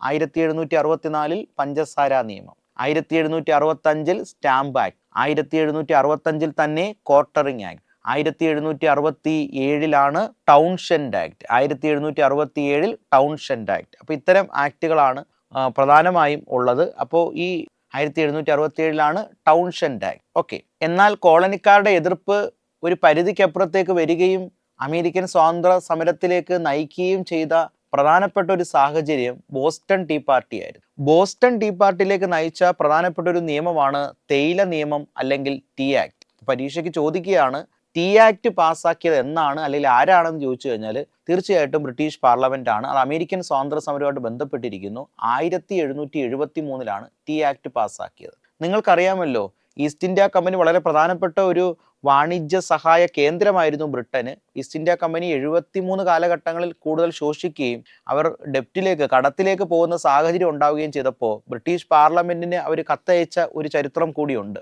അപ്പോൾ അവരെ റെഗുലേറ്റ് ചെയ്യാൻ ഇന്ത്യയിലൊരു നിയമം പാസ്സാക്കിയിട്ടുണ്ട് 73 തന്നെ. അതാണ് റെഗുലേറ്റിംഗ് ആക്ട്. അതാണ് ഈസ്റ്റ് ഇന്ത്യ കമ്പനിയെ നിയന്ത്രിക്കാൻ വേണ്ടി ബ്രിട്ടീഷ് പാർലമെന്റ് പാസ്സാക്കിയ ആദ്യത്തെ നിയമം. എന്നാൽ ബ്രിട്ടീഷ് പാർലമെന്റ് ഇവരെ സാമ്പത്തികമായി സഹായിക്കുന്നതിൻ്റെ ഭാഗമായിട്ട് അമേരിക്കയിലെ തേയിലയുടെ ഇറക്കുമതിയുടെ കുത്തകാവകാശം ഈസ്റ്റ് ഇന്ത്യ കമ്പനിക്ക് നൽകി. അപ്പോൾ അവരിൽ നിന്ന് മാത്രമേ തേയില വാങ്ങാൻ പാടുള്ളൂ എന്ന തരത്തിലുള്ളൊരു നിയമ ഭേദഗതിയിലൂടെ അവർക്ക് വാണിജ്യപരമായി ലാഭം ഉണ്ടാക്കി കൊടുക്കുക എന്നുള്ളതായിരുന്നു ലക്ഷ്യം. അപ്പോൾ അതിൻ്റെ ഭാഗമായിട്ട് ബോസ്റ്റൺ കടപ്പുറത്തേക്ക് വലിയൊരു കപ്പൽ വരികയും അതിൽ ധാരാളം തേയില പെട്ടികൾ അടുക്കി വയ്ക്കുകയും ചെയ്തിട്ടുണ്ട്. അത് ആ കോളനികളിലേക്ക് ഇറക്കി വിറ്റ് ലാഭം ഉണ്ടാക്കണം. എന്നാൽ ജനങ്ങൾ ഇത്തരത്തിലുള്ള ഒരു തേയിലയുടെ മേൽ ഒരു മോണോപോളി ഏതെങ്കിലും ഒരു കമ്പനിക്ക്, പ്രത്യേകിച്ച് ബ്രിട്ടന്റെ ഒരു കമ്പനിക്ക് നൽകുന്നതിന് എതിരായിരുന്നു. അവർ പലപ്പോഴും വേഷം ധരിച്ച് അവിടെ എത്തി. അതിൽ കൂടുതലായിട്ടും വന്നിരുന്ന അംഗങ്ങൾ സൺസ് ഓഫ് ലിബർട്ടിയിലെ അംഗങ്ങളാണ്. സൺസ് ഓഫ് ലിബർട്ടി എന്ന് പറഞ്ഞാൽ പ്രാദേശികമായിട്ട് ബ്രിട്ടീഷ് ഭരണകൂടത്തെ എതിർത്ത ജനങ്ങളുടെ ഒരു കൂട്ടായ്മയാണ് സൺസ് ഓഫ് ലിബർട്ടി. അപ്പോൾ ഈ സൺസ് ഓഫ് ലിബർട്ടിയിലെ അംഗങ്ങളാണ് അവിടെ കൂടുതലായിട്ടും ഉണ്ടായിരുന്നത്. അപ്പോൾ ഇത്തരം സൺസ് ഓഫ് ലിബർട്ടിയിലെ അംഗങ്ങൾ കൂട്ടുകൂടുകയും അവർ അവിടെ എത്തുകയും ചെയ്തു. അങ്ങനെ അവർ ആരും കാണാതെ അവിടെ ജോലി ചെയ്തുകൊണ്ടിരുന്ന റെഡ് ഇന്ത്യക്കാരുടെ വേഷം ഇവർ ധരിച്ചിട്ട് കപ്പലിനുള്ളിൽ കടന്നു കയറി 342 തേയിലപ്പെട്ടികൾ എടുത്ത് അവർ കടലിൽ എറിഞ്ഞിട്ട് പ്രതിഷേധിച്ചു. 342 തേയിലപ്പെട്ടികൾ കടലിൽ എറിഞ്ഞിട്ട് അവര് പ്രതിഷേധിച്ചു. ഇത് കോളനി നിവാസികൾക്ക് മറ്റൊരു ഊർജം നൽകിയ സംഭവമായിരുന്നു. ഇതിനെയാണ് ബോസ്റ്റൺ ടീ പാർട്ടി എന്ന് പറയുന്നത്. 1773 ഡിസംബർ 16-നാണ് ബോസ്റ്റൺ ടീ പാർട്ടി. 1773 ഡിസംബർ 16-നാണ് ബോസ്റ്റൺ ടീ പാർട്ടി. അപ്പൊ എന്താണ് ബോസ്റ്റൺ ടീ പാർട്ടി? ബോസ്റ്റൺ കടപ്പുറത്തേക്ക് എത്തിയ കപ്പലിൽ നിന്നുള്ള 342 തേയിലപ്പെട്ടികൾ ജനങ്ങൾ, സൺസ് ഓഫ് ലിബർട്ടിയിലെ അംഗങ്ങളും ജനങ്ങളും ചേർന്ന് റെഡ് ഇന്ത്യക്കാരുടെ വേഷം ധരിച്ച കപ്പലിൽ കടക്കുകയും അത് കടലിലെറിഞ്ഞ് വലിയ പ്രതിഷേധം നടത്തി. സാധാരണ ടീ പാർട്ടി എന്നൊക്കെ കേൾക്കുമ്പോൾ നമുക്ക് വല്ല ചായ സൽക്കാരോ ആയിരിക്കുമോ എന്നൊക്കെ ചിലപ്പോൾ തോന്നാം. എന്നാൽ അങ്ങനെയുള്ള ചായ സൽക്കാരം ഒന്നും അല്ലത്. തേയിലപ്പെട്ടികൾ കടലിലെറിഞ്ഞ് പ്രതിഷേധിച്ച അമേരിക്കൻ സ്വാതന്ത്ര്യ സമരത്തിലേക്ക് നയിച്ച പ്രധാനപ്പെട്ട ഒരു കാര്യമാണത്. അമേരിക്കൻ സ്വാതന്ത്ര്യ സമരത്തിലേക്ക് നയിച്ച സുപ്രധാനമായ കാര്യം എന്ത്? ഉത്തരം ബോസ്റ്റൺ ടീ പാർട്ടിയാണ്. ബോസ്റ്റൺ ടീ പാർട്ടി എന്നാണെന്ന് ചോദിച്ചാൽ 1773 ഡിസംബർ 16-നാണ്. നമ്മൾ പറഞ്ഞ കാര്യം ഇതാണ്, ടീ ആക്ട്. അമേരിക്കയിലുള്ള തേയിലയുടെ കുത്തകാവകാശം ഈസ്റ്റ് ഇന്ത്യ കമ്പനിക്ക് മാത്രമായി അധികാരം നൽകിയ ഒരു നിയമമാണ് ടീ ആക്ട്. ഇവിടെ ഓർത്ത് വെക്കേണ്ട കാര്യം, ടീ ആക്ട് 1773-ലാണ്. ഇതുവരെയുള്ള ആക്ടുകൾ ഏതൊക്കെയാണ്? നാവിഗേഷൻ ആക്ട് ഉണ്ട്, അത് 1651 തുടക്കം കുറിച്ചെങ്കിലും പല പല വർഷങ്ങളിൽ അത് പുതുക്കിയത് കൊണ്ട് ഏകീകൃതമായൊരു വർഷം അതിൽ പറയേണ്ടതില്ല. എന്നിരുന്നാലും രണ്ടാമത്തെ നിയമമാണ് പഞ്ചസാര ആക്ട് 1764, സ്റ്റാമ്പ് ആക്ട് 1765, 1765 തന്നെ ക്വാർട്ടറിംഗ് ആക്ട്, 1767 ആയപ്പോൾ അത് ടൗൺഷെൻഡ് ആക്ട്. ഇത്തരത്തിലുള്ള ആക്ട് കഴിഞ്ഞ് 73 ടീ ആക്ട് കൂടെ പാസ്സാക്കപ്പെടുന്നുണ്ട്. വളരെ സുപ്രധാനമായൊരു ആക്റ്റാണ് ടീ ആക്ട്. അപ്പോൾ ടീ ആക്ടിനെതിരെ പ്രതിഷേധിച്ച കോളനി നിവാസികളുടെ ഒരു കൂട്ടായ്മയാണ് sons of liberty. Boston tea party നടന്നത് 1773 ഡിസംബർ 16-നാണ്. ഈ ഡേറ്റ് വളരെ പ്രാധാന്യമുണ്ട്. ഈ ബോസ്റ്റൺ ടീ പാർട്ടി നടന്നത് എന്ന് ചോദിച്ചിട്ട് ഡേറ്റ് മാത്രം മാറ്റി തന്നിട്ടുള്ള പരീക്ഷകൾ നടന്നിട്ടുണ്ട്. അതുകൊണ്ട് നിങ്ങൾ വ്യക്തമായിട്ട് മനസ്സിലാക്കണം, 1773 ഡിസംബർ 16-നാണ് ബോസ്റ്റൺ ടീ പാർട്ടി. 1773 ഡിസംബർ 16-നാണ് ബോസ്റ്റൺ ടീ പാർട്ടി നടക്കുന്നത്. ബോസ്റ്റൺ ടീ പാർട്ടി എന്താന്ന് പറഞ്ഞു, അതിൻ്റെ ഒരു ലഘൂകരണം കൊടുത്തിട്ടുണ്ട്. എന്താണ്? ബോസ്റ്റൺ തുറമുഖത്തെത്തിയ ചരക്ക് കപ്പലിലെ 342 തേയിലപ്പെട്ടികൾ എടുത്ത് കടലിലെറിഞ്ഞ് പ്രതിഷേധിച്ചതിനെയാണ് ബോസ്റ്റൺ ടീ പാർട്ടി എന്ന് പറയുന്നത്. ഓക്കെ, അത്രയും ഒരു പ്രതിഷേധം ഉണ്ടായി. പിന്നീട് കോളനിക്കാർ കണ്ടത് അതിതീവ്രമായ സമരത്തിൻ്റെ കാലഘട്ടമാണ്. തീർച്ചയായിട്ടും ബ്രിട്ടൻ്റെ ഇത്തരത്തിലുള്ള നയങ്ങൾ ഒരു പരിധിക്ക് അപ്പുറത്തേക്ക് വന്നപ്പോൾ അതിനെ എതിർക്കാൻ വേണ്ടിയിട്ട് അവർ തീരുമാനിച്ചു. ഭരണകൂടവും രാഷ്ട്രത്തെയും സൃഷ്ടിക്കുന്ന അവയ്ക്കു കീഴിൽ ഭരിക്കപ്പെടാൻ നിയോഗിക്കപ്പെട്ട ജനതയുടെ താല്പര്യങ്ങൾ സംരക്ഷിക്കേണ്ടത് ഭരണകൂടത്തിൻ്റെ സുപ്രധാനമായ ലക്ഷ്യമാണ്. അവരുടെ ക്ഷേമ താല്പര്യമായിരിക്കണം ഉറപ്പിക്കേണ്ടത് എന്ന തരത്തിൽ കോളനി നിവാസികൾക്ക്, അവിടുത്തെ ചിന്തകർക്കും ഒക്കെ തോന്നിത്തുടങ്ങി. ആ ചിന്തകൾ കോളനി നിവാസികളിലേക്കും വ്യാപിച്ചു. അങ്ങനെ ബ്രിട്ടൻ്റെ ഇത്തരത്തിലുള്ള നയങ്ങൾക്കെതിരെ അവരൊരു ജനങ്ങളിലെ നയിക്കുന്ന പ്രധാനപ്പെട്ട വ്യക്തികൾ ചേർന്നൊരു സമ്മേളനം കൂടാൻ തീരുമാനിച്ചു. ഇതിനെയാണ് കോണ്ടിനെന്റൽ കോൺഗ്രസ്സുകൾ എന്ന് പറയുന്നത്. അപ്പോൾ ഇത് തന്നെ പരീക്ഷയ്ക്ക് ചോദിച്ചിട്ടുണ്ട്. കോണ്ടിനെന്റൽ കോൺഗ്രസ്സുകൾ ഏത് സമരവുമായി ബന്ധപ്പെട്ടിരിക്കുന്നു? ഉത്തരം എന്താണ്? അമേരിക്കൻ സ്വാതന്ത്ര്യ സമരം. അമേരിക്കൻ സ്വാതന്ത്ര്യ സമരവുമായി ബന്ധപ്പെട്ടതാണ് കോണ്ടിനെന്റൽ കോൺഗ്രസ്സുകൾ. 3 കോണ്ടിനെന്റൽ കോൺഗ്രസ്സുകളാണ് ഉള്ളത്. 1774, 1775, 1776. 1774-ലും 75-ലും 76-ലുമായിട്ട് 3 കോണ്ടിനെന്റൽ കോൺഗ്രസ്സുകളാണ് നടന്നിട്ടുള്ളത്. അപ്പോൾ അതിൽ ഒന്നാമത്തെ കോണ്ടിനെന്റൽ കോൺഗ്രസ് 1774 ഫിലാഡൽഫിയയിലാണ്. എല്ലാ കോണ്ടിനെന്റൽ കോൺഗ്രസ്സുകളുടെ വേദി ഫിലാഡൽഫിയയാണ്. ഫിലാഡൽഫിയയിലെ കാർപ്പൻറ്റേഴ്സ് ഹാളിലാണ് 1774 ഒന്നാം കോണ്ടിനെന്റൽ കോൺഗ്രസ് സ്ഥാപിക്കപ്പെട്ടത്. വ്യവസായശാലകൾക്കും വ്യാപാരത്തിനും മേൽ ഏർപ്പെടുത്തിയിരിക്കുന്ന എല്ലാ നിയന്ത്രണങ്ങളും എടുത്തു കളയണമെന്നും അനിയന്ത്രിതമായ നികുതി എടുത്തു മാറ്റണമെന്നും ജനങ്ങൾ ഈ ഒന്നാം കോണ്ടിനെന്റൽ കോൺഗ്രസിൽ നിവേദന രൂപത്തിൽ ജനങ്ങൾ രാജാവിനെ അറിയിച്ചിരുന്നു. എങ്കിലും രാജാവ് ഒരു ജോർജ് മൂന്നാമൻ നിഷേധാത്മക മനോഭാവമാണ് ഇതിന് കാണിച്ചത്. ആ നിവേദനത്തെ കീറി എറിയുകയും ഇത്തരം ജനങ്ങളുടെ പ്രതിഷേധത്തെ മുളയിലേ നുള്ളിക്കളയുക എന്ന ലക്ഷ്യത്തോടു കൂടി ഇംഗ്ലണ്ടിൽ നിന്ന് കുറെ സൈന്യത്തെ ഇത്തരം പ്രശ്നങ്ങൾ അടിച്ചമർത്താൻ വേണ്ടി കോളനികളിലേക്ക് വിടുകയും ചെയ്തു. ഇത് കോളനി നിവാസികളും ബ്രിട്ടനും തമ്മിലുള്ള തുറന്ന യുദ്ധത്തിലേക്ക് കാര്യങ്ങളെ കൊണ്ടെത്തിച്ചു. അപ്പോൾ ഒന്നാം കോണ്ടിനെന്റൽ കോൺഗ്രസ് 1774-ലാണ്. ബോസ്റ്റൺ ടീ പാർട്ടി കഴിഞ്ഞ അടുത്ത വർഷം ഡിസംബർ 16-നല്ലേ, അത് കഴിഞ്ഞ അടുത്ത വർഷമാണ് ഒന്നാം കോണ്ടിനെൻ്റൽ കോൺഗ്രസ്. 1774 ഒന്നാം കോണ്ടിനെൻ്റൽ കോൺഗ്രസ്. ഒന്നാം കോണ്ടിനെൻ്റൽ കോൺഗ്രസിൻ്റെ വേദിയാണ് ഫിലാഡൽഫിയ. ഈ ഒന്നാം കോണ്ടിനെൻ്റൽ കോൺഗ്രസ്സിൽ 12 കോളനികളാണ് പങ്കെടുത്തത്. നമുക്കറിയാം 13 കോളനികളല്ലേ ഉള്ളത്. അപ്പോൾ ഒരു കോളനി ഇവിടെ മിസ്സിംഗ് ആണ്. മിസ്സിംഗ് ആയ കോളനിയുടെ പേരാണ് ജോർജിയ. ഒന്നാം കോണ്ടിനെൻ്റൽ കോൺഗ്രസ്സിൽ പങ്കെടുക്കാതിരുന്ന കോളനി ഏതാണ് എന്ന് പരീക്ഷയ്ക്ക് ചോദിച്ചു കഴിഞ്ഞാൽ അത് ജോർജിയ ആണ്. ഒന്നാം കോണ്ടിനെൻ്റൽ കോൺഗ്രസ്സിൽ പങ്കെടുക്കാതിരുന്ന ഒരു കോളനി ജോർജിയ ആണ് എന്നുള്ളതാണ് മനസ്സിലാക്കേണ്ടത്. ഒന്നാം കോണ്ടിനെൻ്റൽ കോൺഗ്രസ്സിൽ പങ്കെടുക്കാതിരുന്ന ഏക കോളനി ജോർജിയ ആണ്. ഓക്കെ, ജോർജിയയുടെ കേസ് എന്ന് പറഞ്ഞു കഴിഞ്ഞാൽ ജോർജിയയും തൊട്ടടുത്തുള്ള കോളനിക്കാരും തമ്മിൽ, ജോർജിയയും തൊട്ടടുത്തുള്ള ആദിമ നിവാസി കേന്ദ്രങ്ങളും തമ്മിൽ ചില സംഘർഷങ്ങൾ, അതിർത്തി തർക്കങ്ങളൊക്കെ ഉണ്ടായിരുന്നു. ഈ അതിർത്തി തർക്കങ്ങളിൽ ജോർജിയയുടെ ഭാഗത്ത് നിന്നത് ബ്രിട്ടീഷ് ഉദ്യോഗസ്ഥരും ബ്രിട്ടീഷ് പട്ടാളവുമാണ്. ജോർജിയ നിലവിൽ കോളനിയിലെ മീറ്റിങ്ങിൽ പങ്കെടുത്താൽ, ബ്രിട്ടനെതിരെയുള്ള മീറ്റിങ്ങിൽ പങ്കെടുത്താൽ ബ്രിട്ടീഷുകാർ ഈ കോളനികളുടെ മേലുള്ള അവരുടെ സഹായം നിർത്തലാക്കുമോ എന്നുള്ള ഭയം കൊണ്ടാണ് ജോർജിയ അതിനകത്ത് പങ്കെടുക്കാതിരുന്നത്. അപ്പോൾ ഒന്നാം കോണ്ടിനെൻ്റൽ കോൺഗ്രസ്സിൽ നിവേദനം സമർപ്പിക്കപ്പെട്ടു. ആ നിവേദനം തിരസ്കരിക്കുകയാണ് ബ്രിട്ടീഷുകാർ ചെയ്തത്.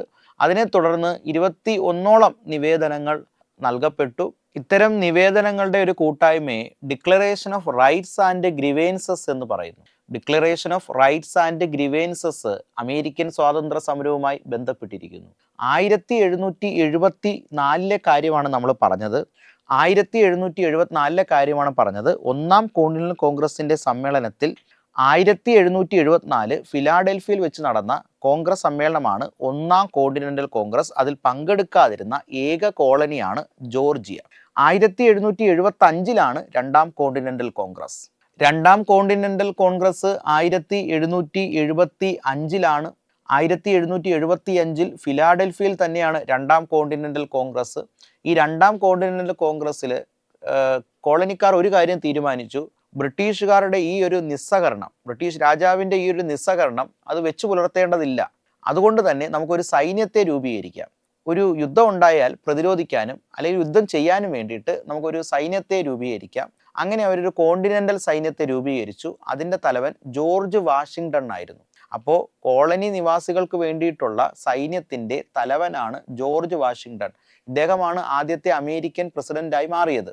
അപ്പോൾ കോണ്ടിനെൻ്റൽ കോൺഗ്രസിൻ്റെ രണ്ടാം കോണ്ടിനെൻ്റൽ കോൺഗ്രസിൽ രൂപം കൊടുത്ത കോണ്ടിനെൻ്റൽ സൈന്യത്തിൻ്റെ തലവനായിട്ട് തിരഞ്ഞെടുക്കപ്പെട്ടത് ജോർജ് വാഷിങ്ടണിനെ ആയിരുന്നു. എന്നിരുന്നാലും നമുക്ക് അവസാനഘട്ട ശ്രമം എന്ന നിലയിൽ രാജാവിനൊരു നിവേദനം നൽകി നോക്കാം. യുദ്ധം പരമാവധി ഒഴിവാക്കുക എന്നുള്ളതാണ് കോളനിക്കാരുടെ ലക്ഷ്യം. അതുകൊണ്ട് തന്നെ യുദ്ധം ഒഴിവാക്കുകയും ഞങ്ങളുടെ ആവശ്യങ്ങൾ അംഗീകരിക്കുക, യുദ്ധം ഒഴിവാക്കുകയും ഞങ്ങളുടെ ആവശ്യങ്ങൾ അംഗീകരിക്കുകയും ചെയ്യുക എന്ന് ഒരു നികുതി ഒഴിവാക്കുക. ഞങ്ങൾ ബ്രിട്ടൻ്റെ അധികാര ശ്രേണിയിൽ നിൽക്കാൻ തയ്യാറാണ്, എന്നിരുന്നാലും ഞങ്ങളുടെ മേൽ ഏർപ്പെടുത്തിയിരിക്കുന്ന നിയന്ത്രണങ്ങളും നികുതികളും എടുത്തു കളയുക എന്നൊരാവശ്യം ഉന്നയിക്കാൻ വേണ്ടി അവർ തീരുമാനിച്ചു. അവസാനഘട്ട സമാധാന ശ്രമം എന്ന നിലയിൽ 1775 ജൂലൈ 5 അവർ എഴുതി തയ്യാറാക്കിയതാണ് ഒലീവ് ബ്രാഞ്ച് പെറ്റീഷൻ. അപ്പോൾ ഒലീവ് ബ്രാഞ്ച് പെറ്റീഷൻ രണ്ടാം കോണ്ടിനെൻ്റൽ കോൺഗ്രസിൽ തയ്യാറാക്കിയ രാജാവിന് സമർപ്പിക്കപ്പെട്ട ഒരു നിവേദനമാണ്. അതിൻ്റെ കാതലായ ലക്ഷ്യമെന്ന് പറഞ്ഞാൽ അവസാനഘട്ട ശ്രമമാണ് യുദ്ധം അവസാനിപ്പിക്കാൻ. അപ്പോൾ ഈ ഒരു ഒലീവ് ബ്രാഞ്ച് പെറ്റീഷനെയും രാജാവ് അക്സെപ്റ്റ് ചെയ്യാത്തത് കൊണ്ട് തന്നെ ഡയറക്റ്റ് യുദ്ധം ആരംഭിക്കാൻ വേണ്ടി കോളനിക്കാർ തീരുമാനിച്ചു. കോളനിക്കാരുടെ ഈ ഒരു തീരുമാനം രാജാവിനെ വിറളി പിടിപ്പിച്ചു. അദ്ദേഹം സാമ്പത്തികമായി കോളനിക്കാരെ തകർക്കുക എന്ന ലക്ഷ്യത്തോടു കൂടി ഒരു നിയമം പാസാക്കപ്പെട്ടു. ആ നിയമമാണ് നിരോധന നിയമം. നിരോധന നിയമം അമേരിക്കൻ സ്വാതന്ത്ര്യ സമരവുമായി ബന്ധപ്പെട്ടിരിക്കുന്നു. നിരോധന നിയമം എന്താണ് എന്ന് ചോദിച്ചു കഴിഞ്ഞാൽ കോളനിക്കാരുടെ മേലുള്ള എല്ലാ വാണിജ്യ താല്പര്യങ്ങളും ബ്രിട്ടൻ ഉപേക്ഷിക്കുകയാണ്. കോളനിയിലേക്കുള്ള എല്ലാ വാണിജ്യങ്ങളും ബ്രിട്ടൻ കട്ട് ചെയ്ത് കളയുകയാണ്. അപ്പോൾ അവർക്ക് സാമ്പത്തികപരമായിട്ടുള്ള ഒരു ഉപരോധം തീർത്തുകൊണ്ട് അവരെ തോൽപ്പിക്കാം എന്നുള്ളൊരു നയമാണ് രാജാവ് ഇവിടെ സ്വീകരിച്ചത്. അപ്പോൾ നിരോധന നിയമം 1775 അപ്പോൾ നമുക്കൊന്ന് വായിച്ചു നോക്കാം. നിരോധന നിയമം 13 കോളനികളിലെയും ഇംഗ്ലണ്ടും തമ്മിലുള്ള എല്ലാ വ്യാപാരങ്ങളും വിച്ഛേദിക്കുകയും രാജാവിൻ്റെ സംരക്ഷണത്തിൽ നിന്ന് ഇവരെ നീക്കം ചെയ്യുന്ന ഒരു നിയമനിർമ്മാണമാണിത്.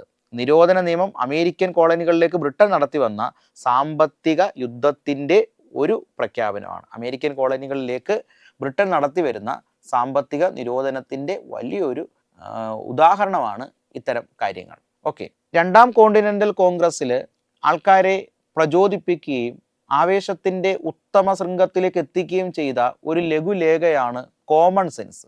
ഈ കോമൺ സെൻസ് എന്ന ലഘുലേഖ പുറത്തിറക്കിയത് തോമസ് പെയിൻ എന്ന് പറയുന്ന ഒരു ചിന്തകനാണ്. തോമസ് പെയിൻ്റെയാണ് കോമൺ സെൻസ് എന്ന ലഘുലേഖ. ഇത് എക്സാമിന് ചോദിച്ചിട്ടുണ്ട്. കോമൺ സെൻസ് എന്ന ലഘുലേഖയുമായി ബന്ധപ്പെട്ട വ്യക്തി ആരാണ്? Thomas pain. അല്ലെങ്കിൽ കോമൺ സെൻസ് ഏത് സ്വാതന്ത്ര്യ സമരവുമായി ബന്ധപ്പെട്ടിരിക്കുന്നു? അമേരിക്കൻ സ്വാതന്ത്ര്യ സമരം. ഏതെങ്കിലും ഒരു വിദേശ ശക്തിക്ക് ഈ വൻകര, അതായത് ഈ അമേരിക്ക, ദീർഘകാലം കീഴടക്കി വെക്കാൻ കഴിയും എന്നുള്ളത് യുക്തിക്കു നിരക്കുന്നതല്ല എന്ന ഒരു പ്രസ്താവന നടത്തിയതും തോമസ് പെയിൻ ആണ്. അപ്പോൾ തോമസ് പെയിൻ്റെയാണ് കോമൺ സെൻസ് എന്ന ലഘുലേഖയും ഈ ഒരു പ്രസ്താവനയും എന്ന് നിങ്ങളോട് ഓർത്തു വെക്കണം. അതുപോലെ തന്നെ ആ കാലഘട്ടങ്ങളിൽ പ്രസിദ്ധനായ ഒരു ചിന്തകനായിരുന്നു ജോൺ ലോക്ക്. ജനകീയ പരമാധികാരം എന്നൊരാശയം ആദ്യമായിട്ട് പ്രകടിപ്പിച്ച വ്യക്തിയാണ് ഈ ജോൺ ലോക്ക്. ജനകീയ പരമാധികാരം എന്ന ആശയം പ്രകടിപ്പിച്ച ഒരു വ്യക്തിയാണ് ജോൺ ലോക്കിന്റെ പ്രസിദ്ധമായ ഒരു വാചകമാണ്, മനുഷ്യന് ചില മൗലിക അവകാശങ്ങളൊക്കെ ഉണ്ട്, അത് ഹനിക്കാൻ ഒരു ഗവൺമെന്റിനും അവകാശമില്ല. മനുഷ്യന് മൗലിക അവകാശങ്ങളുണ്ട്, അത് ഹനിക്കാൻ ഒരു ഗവൺമെന്റിനും അധികാരമില്ല എന്ന് പറഞ്ഞത് ജോൺ ലോക്കാണ്. മനുഷ്യന് മൗലിക അവകാശമുണ്ട്, അത് ഹനിക്കാൻ ഗവൺമെന്റുകൾക്ക് അധികാരമില്ല എന്ന് പറഞ്ഞത് ജോൺ ലോക്കാണ് എന്നും കൂടെ നമ്മളവിടെ ഓർത്തു വെക്കണം. നമുക്ക് നേരത്തെ ഒരു കാര്യം കൂടി ഒന്ന് ചോദിക്കാം. പ്രാതിനിധ്യമില്ലാതെ നികുതിയില്ല എന്ന് പറഞ്ഞത് ആരായിരുന്നു? അത് ജെയിംസ് ഓട്ടിസ് ആണ് പ്രാതിനിധ്യമില്ല നികുതിയില്ല എന്ന് പറഞ്ഞത്. മനുഷ്യന് ചില മൗലികാവകാശമുണ്ട്, അത് ഹനിക്കാൻ ഗവൺമെന്റുകൾക്ക് അധികാരമില്ല എന്ന് പറഞ്ഞത് ജോൺ ലോക്കാണ്. ഏതെങ്കിലും ഒരു വിദേശ ശക്തിക്ക് ഈ വൻകര ദീർഘകാലം കീഴടങ്ങി കഴിയുമെന്നത് യുക്തിക്ക് നിരക്കുന്നതല്ല. എത്രയും പെട്ടെന്ന് ബ്രിട്ടനിൽ നിന്ന് വേർപെട്ടു പോവുകയാണ് അമേരിക്കയുടെ യുക്തിപൂർവമായ പ്രവൃത്തി എന്നും കൂടെ തോമസ് പെയിൻ പറഞ്ഞിട്ടുണ്ട്. അപ്പോൾ തോമസ് പെയിൻ്റെ വാചകങ്ങൾ രണ്ടെണ്ണം ഉണ്ട്. എത്രയും പെട്ടെന്ന് അമേരിക്ക ബ്രിട്ടനിൽ നിന്ന് വേർപെട്ടു പോവുക, അല്ലെങ്കിൽ ബ്രിട്ടനിൽ നിന്ന് വേർപെട്ടു പോകുന്നതാണ് അമേരിക്കയുടെ യുക്തിപൂർവമായ പ്രവൃത്തി എന്ന് പറഞ്ഞത് തോമസ് പെയിൻ ആണ്. ഏതെങ്കിലും ഒരു വിദേശ ശക്തിക്ക് ഈ വൻകര ദീർഘകാലം കീഴടങ്ങി കഴിയുമെന്നത് യുക്തിക്കും നിരക്കുന്നതല്ല എന്നും തോമസ് പെയിൻ പറഞ്ഞിട്ടുണ്ട്. അദ്ദേഹത്തിൻ്റെ ലഘുലേഖയാണ് കോമൺ സെൻസ്. അപ്പോൾ കോമൺ സെൻസ് എന്ന് പറയുന്ന ലഘുലേഖ ആരുമായി ബന്ധപ്പെട്ടിരിക്കുന്നു എന്ന് ചോദിച്ചു കഴിഞ്ഞാൽ അതിൻ്റെ ഉത്തരം തോമസ് പെയിൻ ആണെന്ന് ഇവിടെ മനസ്സിലാക്കുക. നമ്മൾ പറഞ്ഞ കാര്യം ഇതാണ്, ഏതെങ്കിലും ഒരു വിദേശ ശക്തിക്ക് ഈ വൻകര ദീർഘകാലം കീഴടങ്ങി കഴിയുമെന്നത് യുക്തിക്ക് നിരക്കുന്നതല്ല. ആര് പറഞ്ഞതാ? തോമസ് പെയിൻ ആണ് അത് പറഞ്ഞത്. കോമൺ സെൻസ് എന്ന ലഘുലേഖ തോമസ് പെയിനുമായി ബന്ധപ്പെട്ടിരിക്കുന്നു. മനുഷ്യന് ചില മൗലിക അവകാശമുണ്ട്, അത് ഹനിക്കാൻ ഒരു ഗവൺമെന്റിനും അധികാരമില്ല എന്ന് പറഞ്ഞത് ജോൺ ലോക്കാണ്. ഒലിവ് ബ്രാഞ്ച് പെറ്റീഷനും രാജാവ് അംഗീകരിക്കുന്നില്ല എന്ന് മനസ്സിലാക്കിയ കോളനിക്കാർ തങ്ങൾ സ്വതന്ത്രരാണെന്നങ്ങ് പ്രഖ്യാപിച്ചു. 1776 ജൂലൈ 4 സ്വാതന്ത്ര്യ പ്രഖ്യാപനം നടത്തി. തോമസ് ജെഫേഴ്സൺ ആണ് ഇത് എഴുതി തയ്യാറാക്കിയത്. ഈ ഒരു സ്വാതന്ത്ര്യ പ്രഖ്യാപനത്തോടു കൂടി ഇംഗ്ലണ്ടും കോളനിക്കാരും തമ്മിൽ യുദ്ധം ആരംഭിച്ചു. 1781 നടന്ന ഈ യുദ്ധത്തിൽ കോളനി സൈന്യം തന്നെ വിജയിച്ചു. പിന്നീട് 1783 പാരീസ് ഉടമ്പടി പ്രകാരം കോളനികൾ സ്വതന്ത്രമായി. അവർ യുണൈറ്റഡ് സ്റ്റേറ്റ് ഓഫ് അമേരിക്ക എന്ന രീതിയിലേക്ക് മാറ്റപ്പെട്ടു. അമേരിക്കയുടെ ഭരണഘടന എഴുതി തയ്യാറാക്കിയത് ജെയിംസ് മാഡിസൺ ആണ്. അമേരിക്കയുടെ ഭരണഘടനാ സമ്മേളനം നടന്നതും ഫിലാഡൽഫിയയിൽ തന്നെയാണ്. ഇതാണ് അമേരിക്കയുടെ സ്വാതന്ത്ര്യ ചരിത്രം. അപ്പോൾ അമേരിക്കൻ സ്വാതന്ത്ര്യ സമരം ലോക രാഷ്ട്രങ്ങൾക്ക് നൽകിയ സംഭാവന എന്താണ്? ലോകത്തിലെ ആദ്യത്തെ ലിഖിത ഭരണഘടന, എഴുതപ്പെട്ട ആദ്യ ഭരണഘടനയാണ് അമേരിക്കയുടേത്. അപ്പോൾ ലിഖിത ഭരണഘടന പിൽക്കാലത്തുണ്ടായ മിക്ക സ്വാതന്ത്ര്യ സമരങ്ങൾക്കും ദിശാബോധവും പ്രചോദനവും നൽകി എന്നുള്ളതാണ് മറ്റൊരു പ്രത്യേകത. റിപ്പബ്ലിക്കൻ ഭരണരീതി എന്നൊരു ആശയം വെച്ചു. സംസ്ഥാനങ്ങൾക്കും പ്രാധാന്യം നൽകുന്ന ഫെഡറൽ രാഷ്ട്രം, ഒരു ഫെഡറൽ സിസ്റ്റം കൊണ്ടുവന്നത് ലോകത്തിലാദ്യമായിട്ട് എഴുതപ്പെട്ട ഭരണഘടന, ഫെഡറൽ രാഷ്ട്രം എന്ന് പറയുന്ന ഒരു ആശയം പിൽക്കാല സമരങ്ങളുടെ ഏറ്റവും പ്രധാനപ്പെട്ട പ്രചോദനവും വഴിവിളക്കും. റിപ്പബ്ലിക്കൻ ഭരണരീതി എന്ന ആശയം, ഇതൊക്കെ അമേരിക്കൻ സ്വാതന്ത്ര്യ സമരത്തിൻ്റെ ലക്ഷ്യങ്ങളാണ്. നമ്മൾ പറഞ്ഞ കാര്യം, കോണ്ടിനെന്റൽ ആർമിയുടെ തലവൻ പറഞ്ഞിരുന്നു, ജോർജ് വാഷിങ്ടൺ അമേരിക്കയുടെ സ്വാതന്ത്ര്യ പ്രഖ്യാപനം നടത്തിയത് 1776 ജൂലൈ 4. ഇത് കൃത്യമായിട്ട് പഠിക്കണം. അമേരിക്കൻ സ്വാതന്ത്ര്യ പ്രഖ്യാപനം നടത്തിയത് 1776 ജൂലൈ 4 സ്വാതന്ത്ര്യ പ്രഖ്യാപനം എഴുതി തയ്യാറാക്കിയത് തോമസ് ജെഫേഴ്സൺ ആണ്. പാരീസ് ഉടമ്പടി 1783 ഇംഗ്ലണ്ടുമായി ഒപ്പിട്ട പാരീസ് ഉടമ്പടി പ്രകാരമാണ് അമേരിക്കൻ കോളനികൾ സ്വതന്ത്രമാക്കപ്പെടുന്നത്. അമേരിക്കയുടെ ആദ്യ പ്രസിഡന്റ് ജോർജ് വാഷിങ്ടൺ ആണ്. അമേരിക്കയുടെ ആദ്യ വൈസ് പ്രസിഡന്റ് ജോൺ ആഡംസ്. അദ്ദേഹം പിന്നീട് രണ്ടാമത്തെ അമേരിക്കൻ പ്രസിഡന്റായി മാറി. അമേരിക്കയുടെ രണ്ടാമത്തെ പ്രസിഡന്റാണ് ജോൺ ആഡംസ്. ഇത്രയും കാര്യങ്ങളാണ് നമ്മൾ ഇതുമായിട്ട് ബന്ധപ്പെട്ടത്. ഇനി നമുക്ക് വളരെ റീസെൻ്റ് ആയിട്ട് ചോദിച്ച ഒരുപാട് ക്വസ്റ്റ്യൻസ് ഈ മേഖലയിൽ പണ്ട് വർഷങ്ങളായിട്ട് ചോദിക്കുന്നുണ്ട്. എങ്കിലും ഏറ്റവും റീസെൻ്റ് ആയിട്ട് ചോദിച്ച ചോദ്യങ്ങളുടെ ഉത്തരങ്ങൾ കണ്ടെത്താം. ഏറ്റവും റീസെൻ്റ് ആയിട്ട് ചോദിച്ചത് ഫയർമാൻ ആണ്. ഒലീവ് ബ്രാഞ്ച് പെറ്റീഷൻ എന്തുമായി ബന്ധപ്പെട്ടിരിക്കുന്നു എന്നാണ് ആ ചോദ്യം. ആ ചോദ്യത്തിന്റെ ഉത്തരം നമുക്കിപ്പോൾ മനസ്സിലായി കാണും. ഒലീവ് ബ്രാഞ്ച് പെറ്റീഷൻ അമേരിക്കൻ സ്വാതന്ത്ര്യ സമരമായിട്ടാണ് ബന്ധം. ഇനി നമ്മൾ നോക്കൂ, ജനകീയ പരമാധികാരം എന്ന ആശയം ആരുമായി ബന്ധപ്പെട്ടിരിക്കുകയാണ്? ഏത് ചിന്തകനുമായിട്ട് ബന്ധപ്പെട്ടിരിക്കുകയാണ് ജനകീയ പരമാധികാരം?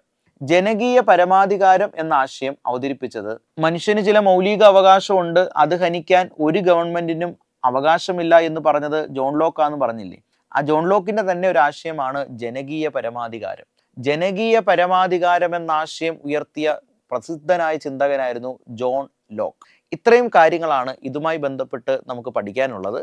ഇനി നമുക്ക് ഈ മേഖലയിൽ ചോദിച്ച ഏറ്റവും റീസെൻ്റ് ആയ ചോദ്യങ്ങൾ പരിചയപ്പെടാം. ഒരുപാട് ചോദ്യങ്ങൾ ഈ മേഖലയിൽ പലപ്പോഴായി ചോദിച്ചിട്ടുണ്ട്. ഏറ്റവും പ്രധാനപ്പെട്ട ചോദ്യങ്ങൾ മാത്രമാണ് നമ്മൾ വർക്ക് ചെയ്യുന്നത്. ഏറ്റവും പ്രധാനപ്പെട്ട ചോദ്യങ്ങൾ നമുക്ക് ഒന്ന് നോക്കാം. ഓക്കെ, വളരെ റീസെൻ്റ് ആയിട്ട് ചോദിച്ച ചോദ്യങ്ങളിലേക്ക് പോകാം. ഒന്നാമത്തെ ചോദ്യം ഇങ്ങനെയാണ്: ജനകീയ പരമാധികാരം എന്ന ആശയവുമായി ബന്ധപ്പെട്ട ചിന്തകൻ. നമ്മൾ പറഞ്ഞതാണ്, ഉത്തരം ഏതാണ്? ജോൺ ലോക്ക് ആണ്.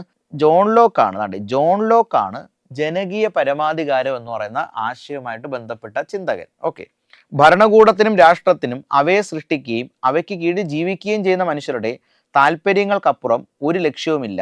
ഈ വാക്കുകൾ ഏത് സ്വാതന്ത്ര്യ സമരത്തിൽ ഉയർന്നു വന്നതാണ്? നമുക്കറിയാം, ഈ വാക്കുകൾ അമേരിക്കൻ സ്വാതന്ത്ര്യ സമരവുമായിട്ട് ബന്ധപ്പെട്ടിരിക്കുകയാണ്. The second American continental congress are held in രണ്ടാം American continental congress 1775. Continental congress എത്ര എണ്ണം ഉണ്ട്? 3 എണ്ണമാണ്. 1774, 1775, 1776. ഇതിൽ 1776 ജൂലൈ 4 മൂന്നാം കോണ്ടിനെന്റൽ കോൺഗ്രസിലാണ് സ്വാതന്ത്ര്യ പ്രഖ്യാപനം നടക്കുന്നത്. ഒന്നാം കോണ്ടിനെന്റൽ കോൺഗ്രസ് 1774, 2 1775, 3 1776. ഒരു ചോദ്യം ചോദിച്ചോട്ടെ, ഓർമ്മയുണ്ടോ? ഒന്നാം കോണ്ടിനെന്റൽ കോൺഗ്രസിൽ പങ്കെടുക്കാതിരുന്ന ഏക കോളനി ജോർജിയാണ്. അവർ പിന്നീട് രണ്ടാം കോണ്ടിനെന്റൽ കോൺഗ്രസിലും മൂന്നാം കോണ്ടിനെന്റൽ കോൺഗ്രസിലും പങ്കെടുക്കുന്നുണ്ട്. ആദ്യ കോണ്ടിനെന്റൽ കോൺഗ്രസിൽ മാത്രമാണ് 12 കോളനികൾ മാത്രമായി പങ്കെടുത്തത്. അടുത്ത ക്വസ്റ്റ്യനിലേക്ക് പോവാം. Which of the following things or events are associated with American war of independence? American വാറുമായിട്ട് ബന്ധപ്പെട്ട പോയിന്റുകൾ ഏതൊക്കെയാണെന്ന ചോദ്യം. ഒന്ന്, ബോസ്റ്റൺ ടീ പാർട്ടി. നമുക്കറിയാം, ഇത് അമേരിക്കൻ സ്വാതന്ത്ര്യ സമരമായിട്ട് ബന്ധം നമ്മളിപ്പോൾ പഠിച്ചതാ. 1773 ഡിസംബർ 16 ബോസ്റ്റൺ ടീ പാർട്ടി എന്നുള്ളത്. പ്രൈഡ് സ്പെർജ് നമ്മൾ പഠിച്ചിട്ടേ ഇല്ല. പ്രൈഡ് സ്പെർജ് ഇംഗ്ലണ്ടിലെ കലാപമായിട്ട് ബന്ധപ്പെട്ടൊരു സംഭവമാണ്. ഡിക്ലറേഷൻ ഓഫ് റൈറ്റ്സ് ആൻഡ് ഗ്രീവേൻസസ് നമുക്കറിയാം, അത് അമേരിക്കൻ സ്വാതന്ത്ര്യ സമരമായിട്ട് തന്നെയാണ് ബന്ധപ്പെട്ടിരിക്കുന്നത്. മെയ് 4th മൂവ്മെന്റ് നമ്മൾ ഇതിന്റെ കൂട്ടത്തിൽ പഠിച്ചതല്ല. മെയ് 4th മൂവ്മെന്റ് ചൈനീസ് വിപ്ലവമായിട്ട് ബന്ധപ്പെട്ട ഒരു കാര്യമാണ്. അപ്പോൾ സ്വാഭാവികമായിട്ടും ഇതിന്റെ ഉത്തരം ഏതാണ് വരുന്നത്? 1ഉം അതുപോലെ തന്നെ ഇത് 3ആണ്. 1ഉം അതുപോലെ തന്നെ 3ഉമാണ്. 1ഉം 3ഉം ഓക്കെ, അസോസിയേറ്റ് ചെയ്തിരിക്കുകയാണ്. അപ്പോൾ 1ഉം 3ഉം ആണ് ഇതിന്റെ ഉത്തരം. ബോസ്റ്റൺ ടീ പാർട്ടിയും ഡിക്ലറേഷൻ ഓഫ് റൈറ്റ്സ് ആൻഡ് ഗ്രീവേൻസസും ആണ് അമേരിക്കൻ സ്വാതന്ത്ര്യ സമരമായിട്ട് ബന്ധപ്പെട്ട്. കോണ്ടിനെന്റൽ കോൺഗ്രസ് എന്തുമായി ബന്ധപ്പെട്ടിരിക്കുന്നു? അതുപോലെ തന്നെ കോണ്ടിനെന്റൽ കോൺഗ്രസ് എന്തുമായി ബന്ധപ്പെട്ടിരിക്കുന്നു? അമേരിക്കൻ സ്വാതന്ത്ര്യ സമരം. ടീ ആക്റ്റുമായി ബന്ധപ്പെട്ട സംഭവം ഇത് അമേരിക്കൻ സ്വാതന്ത്ര്യ സമരം. അപ്പോൾ നമ്മൾ ആദ്യം പഠിച്ച കാര്യങ്ങളെല്ലാം അമേരിക്കൻ സ്വാതന്ത്ര്യ സമരമായിട്ട് ബന്ധപ്പെട്ട്. ഇനിയുള്ള ക്വസ്റ്റ്യൻസ് എല്ലാം അതുമായിട്ട് ബന്ധപ്പെട്ടാണ്. അത് ഞാൻ ഓരോന്നായിട്ട് എടുത്ത് പറയുന്നില്ല. അത് നിങ്ങൾ വീണ്ടും വീണ്ടും ഓർക്കേണ്ടതാണ്. നോക്കിക്കോളൂ.